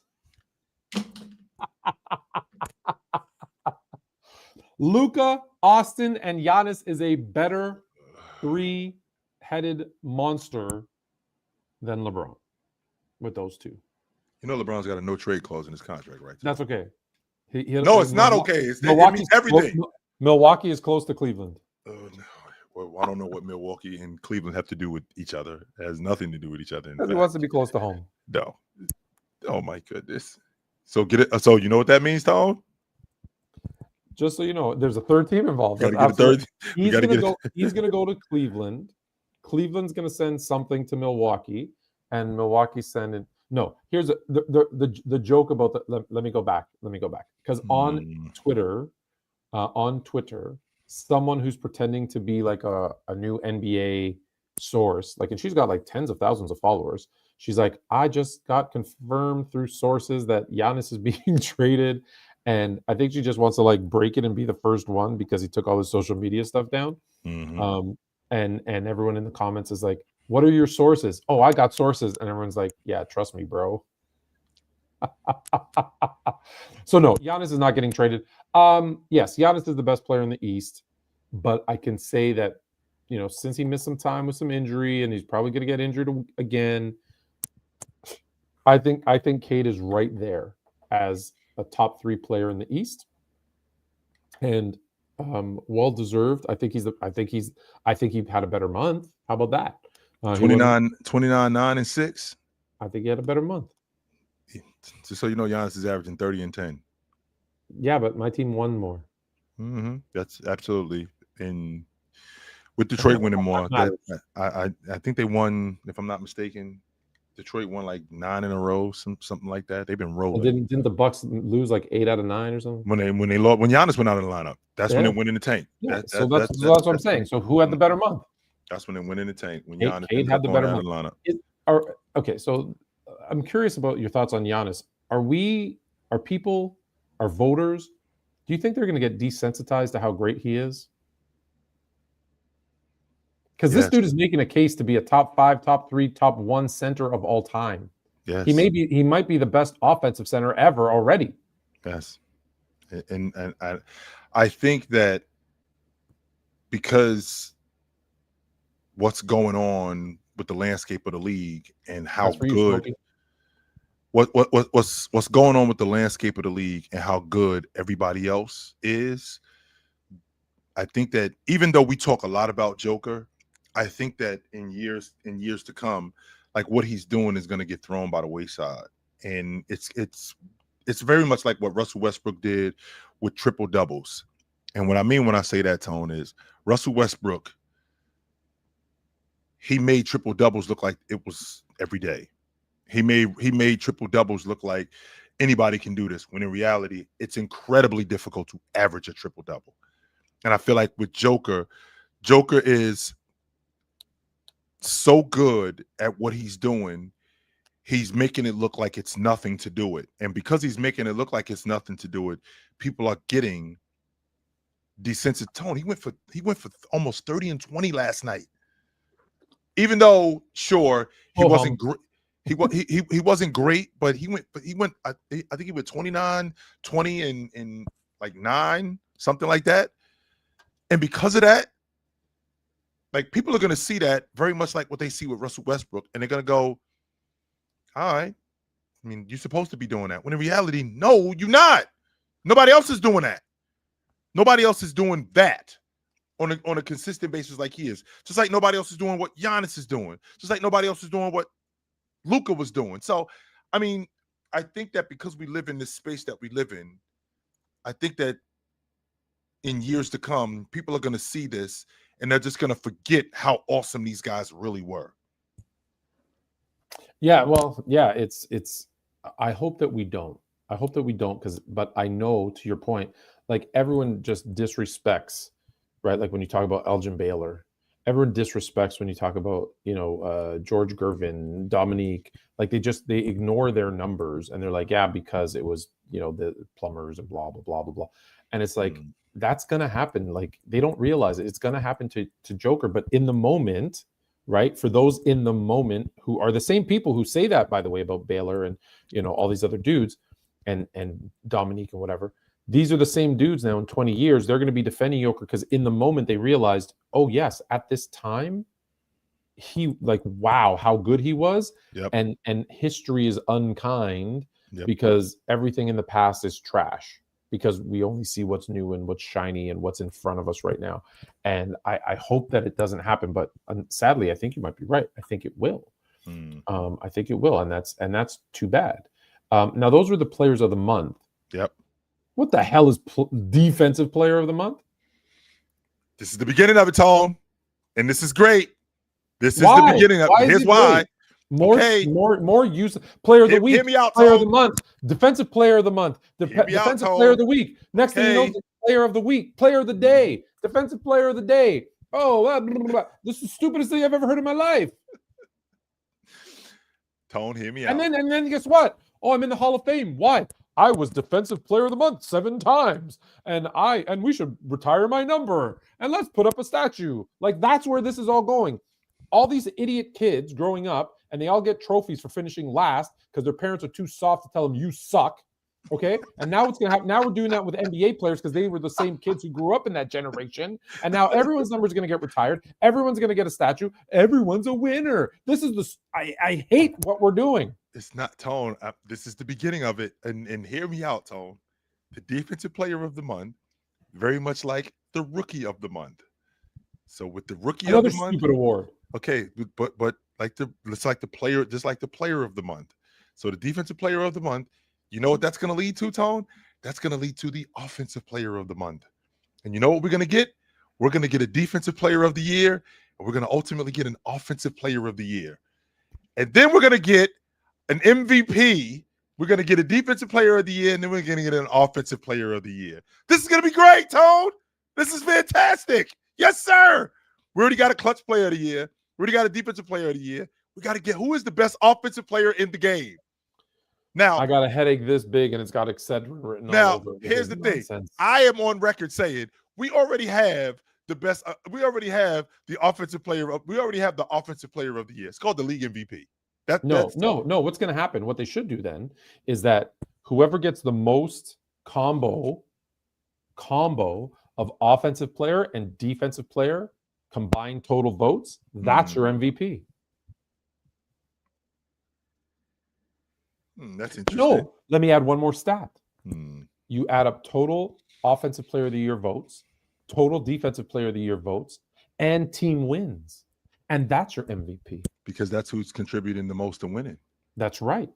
Now there's a criteria. Now there you can say what the MVP is. It's the I don't best know, Tone. I mean, player on the best team. It's interesting you bring that up because, if I'm not mistaken, didn't that actually happen before? Didn't Giannis win the league MVP? Didn't Lajuan win the league MVP? Didn't Tim Duncan win the league MVP? 100%. I mean, that actually happened. So we do have a criteria for league MVP. However, no, we don't. Yes, we do. But there are exceptions. Yes, we do. Tell me what the criteria is. Okay, winning, how important you are to your team's success, how important your contribution is to your team winning, how busy do you get while your team is winning. All of that stuff matters. So then how do players that finish 6th in the league standings win an MVP? Because they're exceptions. No. Yes, then 100%. Then you don't have a criteria. Yes, you do have a criteria. If you break the rules of the criteria, you no longer. If you break the rules, then you have chaos. No, that's not true. You never break the rules, or you have chaos. Okay, no, that's not the way that works, Tone. We can have an exception, and Joker, like Jabbar in '76, was an exception. Russell Westbrook, like Oscar Robertson, who, by the way, did not win the league MVP the year he averaged a triple-double, was an exception. He actually won the league MVP the next year. But these guys are exceptions. For the most part, winning, in addition to winning, how you individually contribute to that winning. You specifically, how do you contribute to that? That's the question that needs to be answered.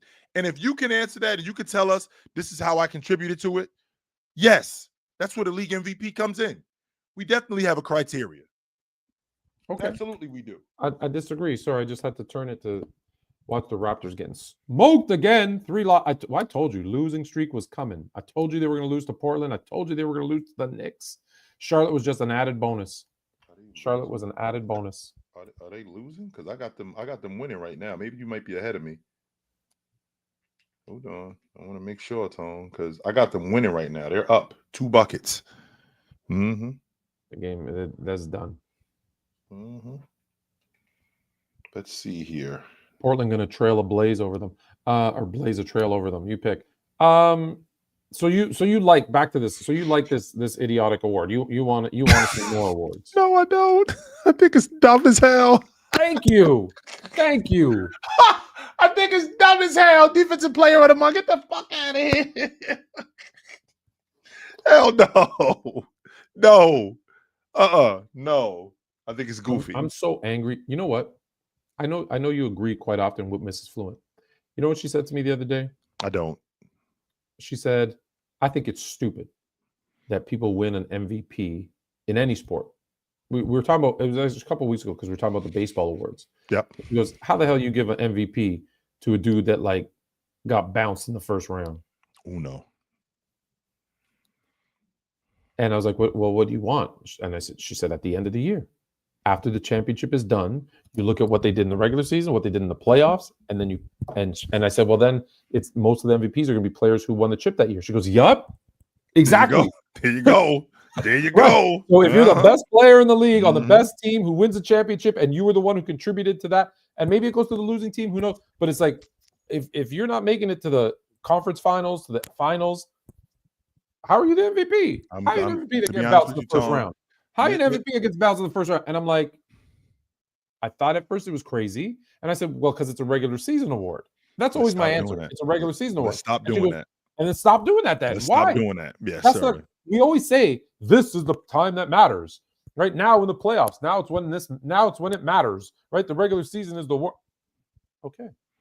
Me and Mrs. Fluent are on the same page. I am so with that. I feel like she convinced me. Yes. Me and Mrs. Fluent are definitely on the same page. I'm feeling that. They do it in baseball. They give the MVP out at the end of the season. No, but it's still a regular season award. So which is dumb. Which is dumb. It's super dumb. Like for example, the Blue Jays beat where does that catcher play that should have won? It's in Seattle. Seattle? Mm-hmm. Oh no, it went to Aaron Judge. I'm sorry, it went to Aaron Judge. Yeah, what happened to Aaron Judge? And then and the Yankees? They got smoked by Toronto. Yeah, by Toronto. Yes, they did. They got smoked by Toronto. MVP. That's no MVP. They got smoked by Toronto. Yes, they did. So defensive player of the month can go bye-bye. We're gonna. How much time do we have? Oh shoot. We got a little bit of time. We got time. We started late. Are you okay if we go like a little? I don't know if you have anything live. I do got playback tonight. What time is playback? In a couple of minutes. I'm doing the Warriors game tonight. Okay, so we'll go through this quick. Here, I'm going to set the link in. Yep. But scoring in the NBA is up. Yes, sir. How do you feel?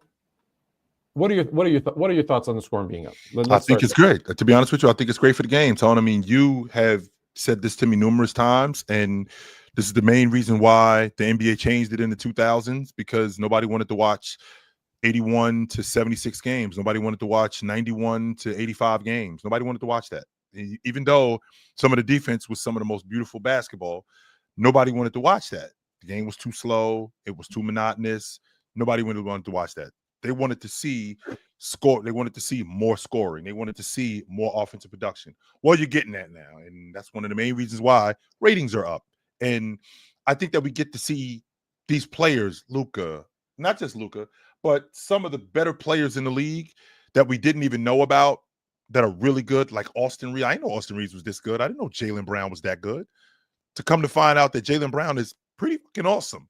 I don't think that would be the case if the game wasn't as wide open as it was. I don't think that would be the case if the rules weren't as loose as they are when it comes to defense and comes to offense. Yes, I think that we're in a different space, and I think it's great for basketball. Love it. First off, let me start with, so this was a post from ESPN, and how does ESPN get the numbers wrong? What did they get wrong?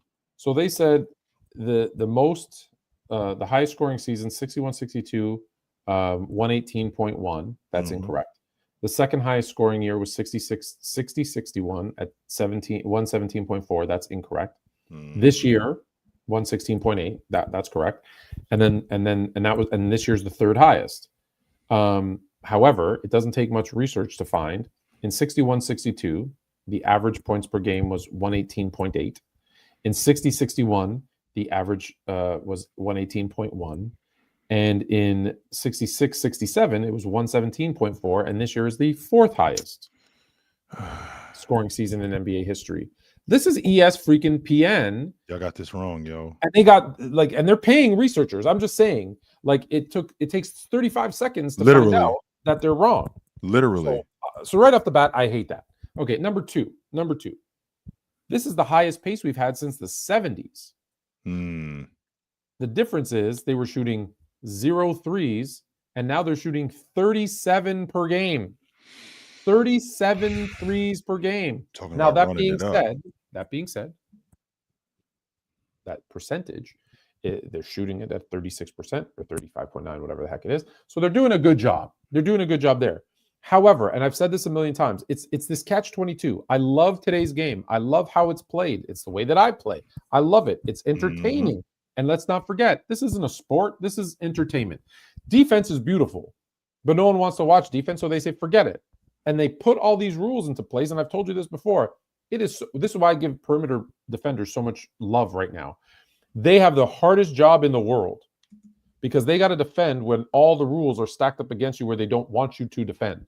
And that's why so you add in all the rules that favor the offensive player. And let me give you an example of one. I don't know if you know this. They changed the rule. So I'm dribbling the ball and I push off and I go up and I score. What was that? What did that used to be called? An offensive foul. Right. Now it's a defensive foul for getting in the way of my arm. No, what the hell, Tom?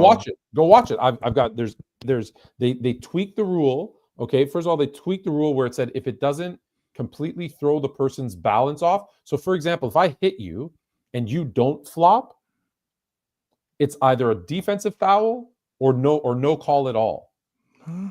Yeah. Whereas back in the day, we used to hit you, extend your arm, and it was an offensive foul. Right. We already know about hand checking. We already know about the defensive 3 second. So they've stacked the deck for the offensive player. So that's why I say anyone who's playing defense right now, I give so much credit to because it's impossible to. So yeah. So if I listen, give them credit. They're shooting 43s and they're hitting them at a high percentage. That is an incredible skill that has been developed throughout the NBA. But when you're shooting 40 of them out of 90 shots, by the way, so they're averaging 90 field goals. 40 of them are almost half your shots. Threes. Yes. Okay, give them credit for hitting 36% of them, and you have all these rules to stop the defense from stopping you.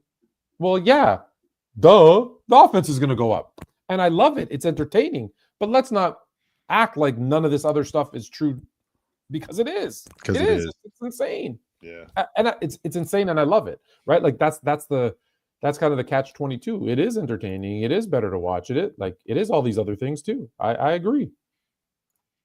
We got a dog fight on. We got a 1-possession game with 21 seconds.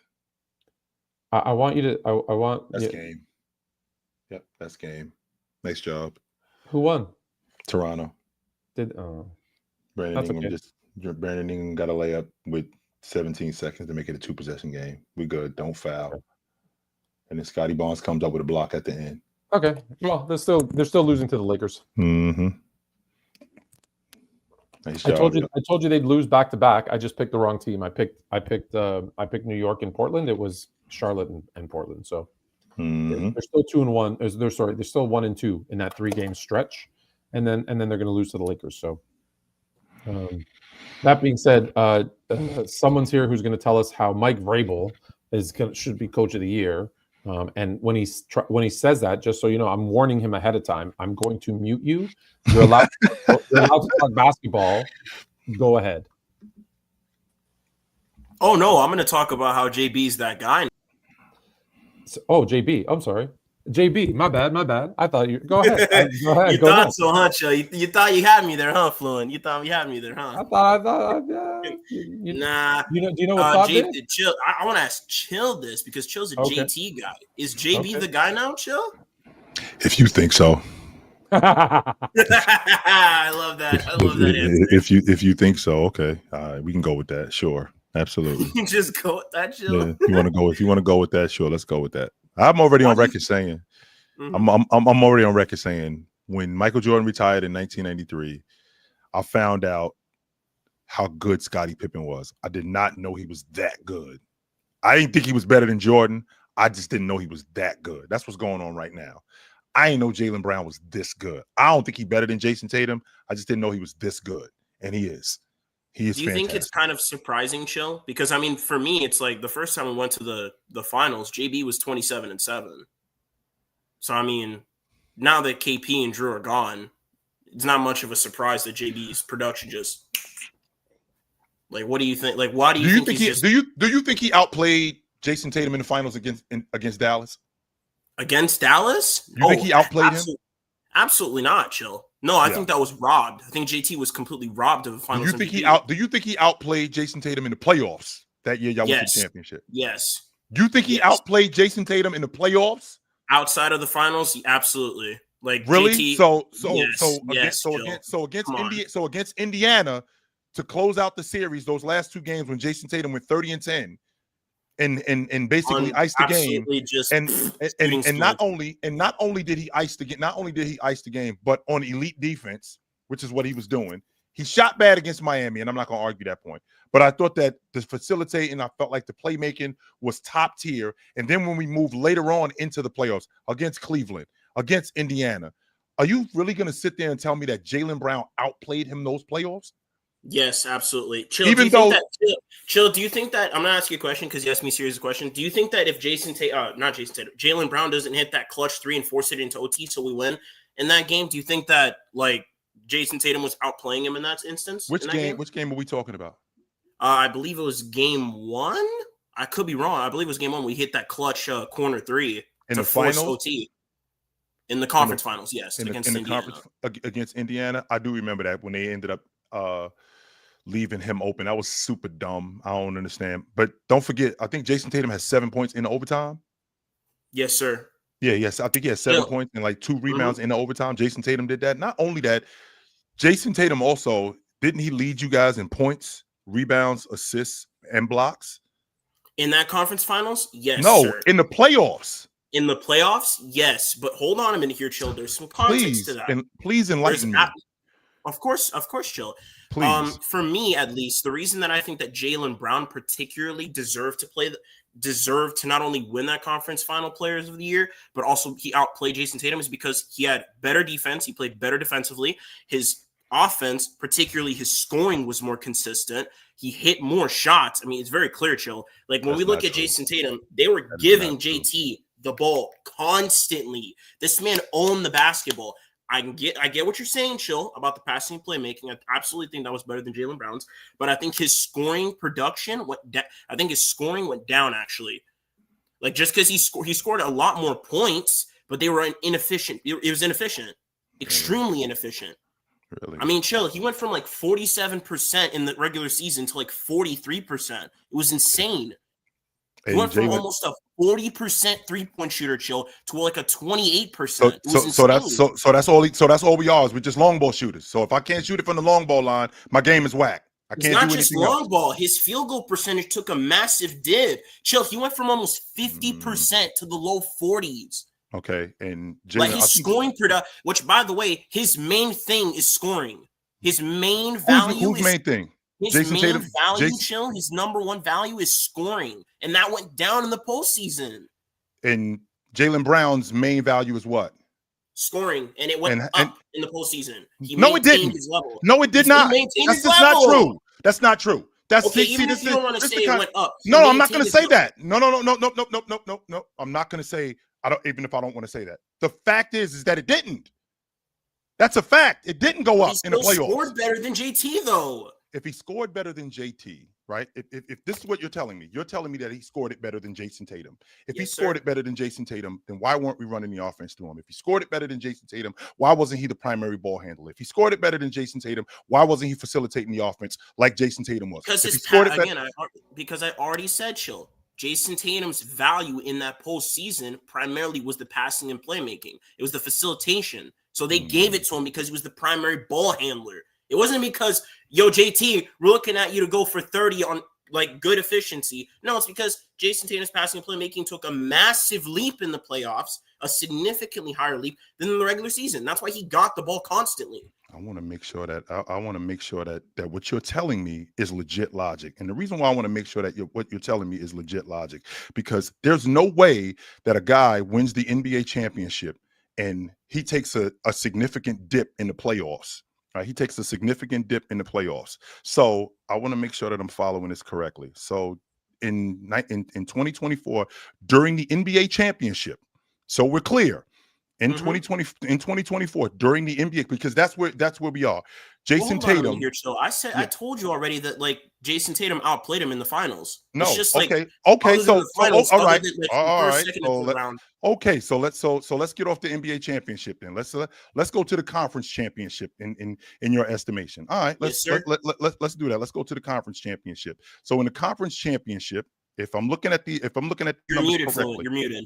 Yeah, if I'm looking at these numbers correctly, I want to make sure that I'm looking at these numbers correctly. So in the conference championship, Jason Tatum, Jaylen Brown shot 51% from the floor. Jason Tatum shot 46% from the floor. Jaylen Brown shot 37% at the long ball line on less volume. Jason Tatum shot 30% at the long ball line. They both averaged. It's interesting that it's pretty bad, even though they both averaged around the same amount of points. So Jason Tatum. On how many shots? So I'm glad you brought that up. Let's discuss that. So on how many shots? Let's see here. Where are we? We are field goal attempts. Jaylen Brown took 8 less shots. He took 8 less shots. He took 9 less. He took 9 less 3-pointers than Jason Tatum. That's insane, Chill. Yeah, That's insane. He took 9. How many 3-pointers in total did he shoot?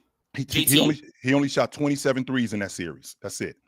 27. No, I mean in that game that you're talking about. Are you talking about the game? I'm talking about this. I'm talking about the overall series. This is what I'm talking about. 30% for 3 in the conference championship, Chill. So he shot 38% in the regular season. That's a massive dip. Yes, it is. And Jaylen Brown, 51%, 52% from the floor. 51.7 from the floor. Jason Tatum 46%. So he's taking less shots. I mean, Jaylen Brown is taking less shots. Jason Tatum is taking more shots, and he's got more responsibility on offense. And on top of him having more responsibility on offense, since we on the subject, I think it's game 4. If the closeout game, I think it is Jaylen Brown. He goes 29. Jason Tatum goes 26. He goes 13 rebounds. Jason Tatum goes 3 for 11 at the long ball line. Jaylen Brown goes 4 for 8. So that's really bad. That's horrid. I mean, Chill, I think I remember you explicitly saying this, Chill, that Jason Tatum was taking really bad, ill-advised threes. That he was kind of letting the defense off the hook. That Indiana Pacers. So this is what I'm thinking. This is what I'm thinking. So with Jaylen Brown being able to be in this role, I don't want Jaylen Brown to be gone. I don't want Jaylen Brown to get hurt. I'm able to see what Jaylen Brown looks like. I see what Jason Tatum looks like with Jaylen Brown. I'd love to see what Jason Tatum looks like without Jaylen Brown. So I can have a better idea of what these two guys, because you're telling me he outplayed him entirely in the Eastern Conference Championship because he shot better at the long ball line. I don't think so. It's not just that, by the way. I don't think that he played better defense. I don't think he shot better than. I don't think he played better defense. I don't think he shot better than him throughout the entire playoffs. I think that Jason Tatum is an all-around better player than him. He has proven it 100%. time and time. He has proven it time and time. Well, if you think that, then why are we having this conversation?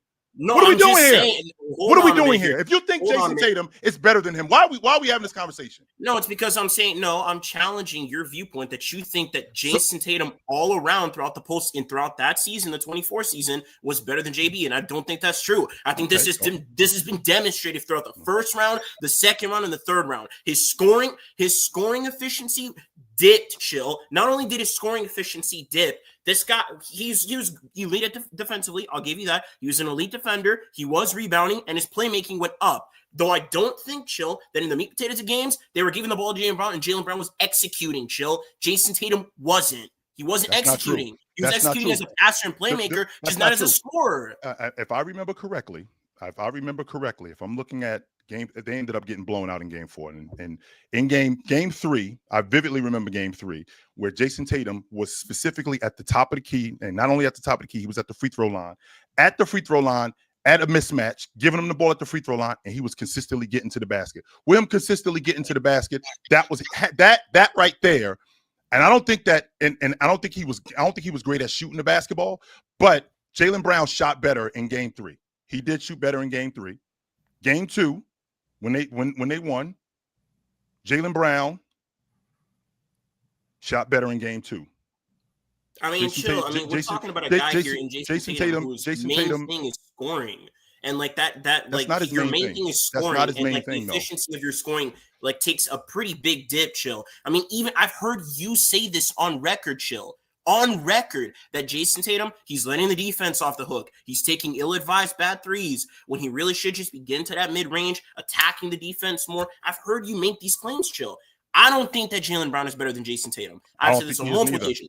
JT is the guy. You can't be a clearly he's not. Clearly he isn't to you, and the reason why he isn't to you is because you're challenging and because you're challenging my logic that he shot better. Okay, which I'm not going to argue that, and I want my logic to be challenged. If I'm wrong, prove me wrong. Prove me wrong. But when I watch a dude who is responsible for as much offense as Jason Tatum is, who is responsible as their best facilitator, who is their best rebounder, who does all of these things, and the only thing that you're holding up against him is the fact that Jaylen Brown shot better than him, even though the defense was not keying on Jaylen Brown nearly as much as they were keying on Jason Tatum. The fact that that's what I'm dealing with is now you're telling me, well, he's better than him. He shot better than him. That's why he shot better than him.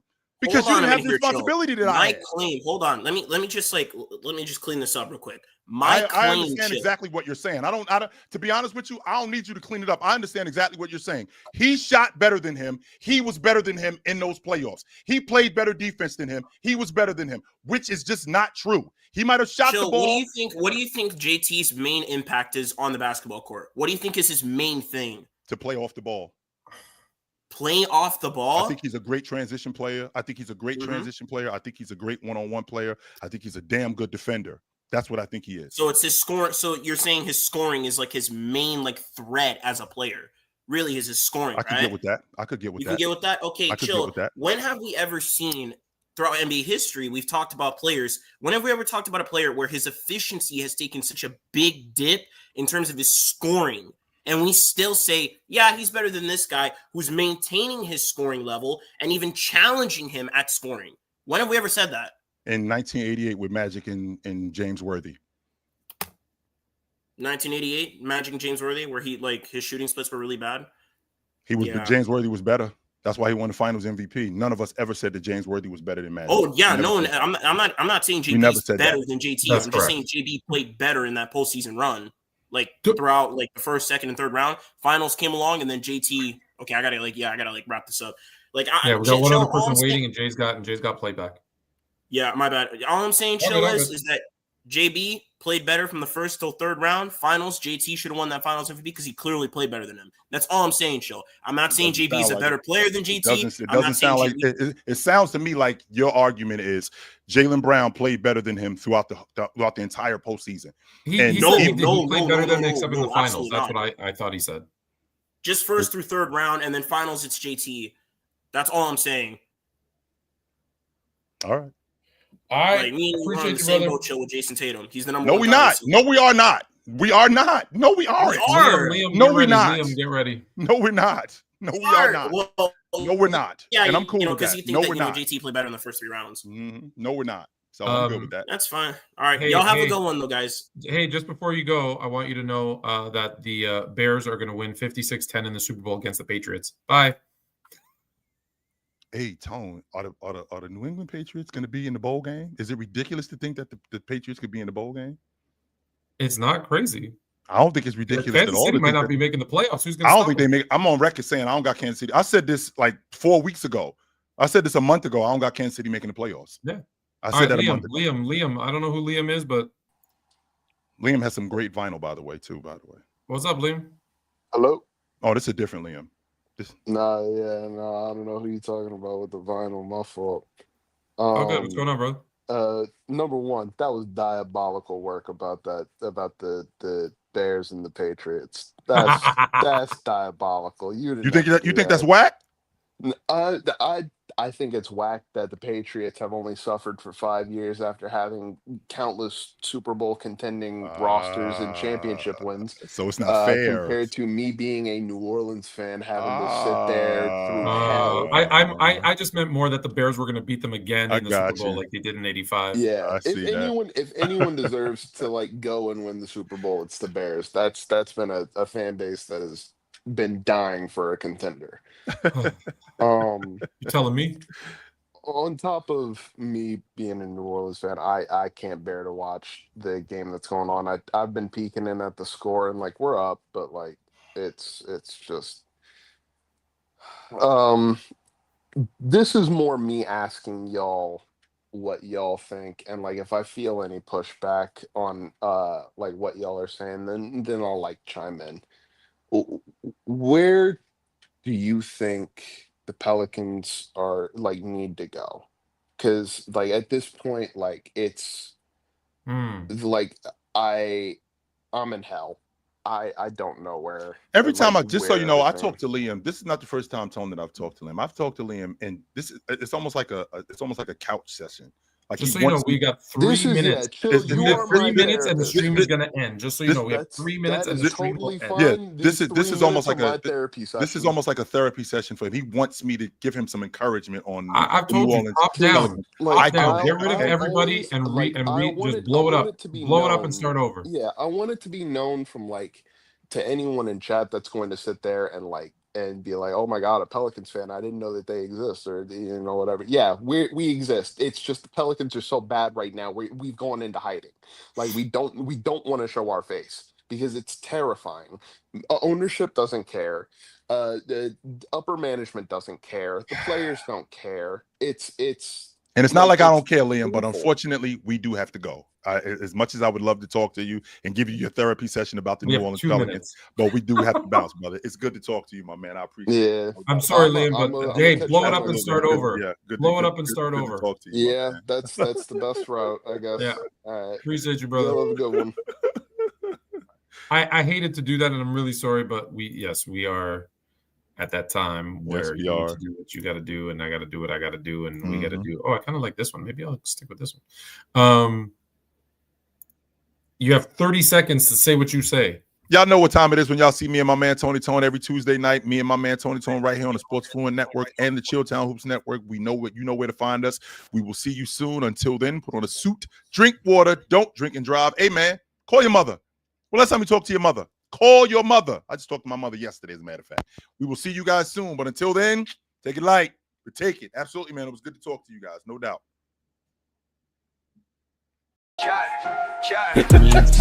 Fluent and chill, we call it how it's played from the field to the court. Every legend gets away. Fourth quarter heat, over 2-minute drill. If you can't handle truth, better chill with the skill. LeBron or MJ.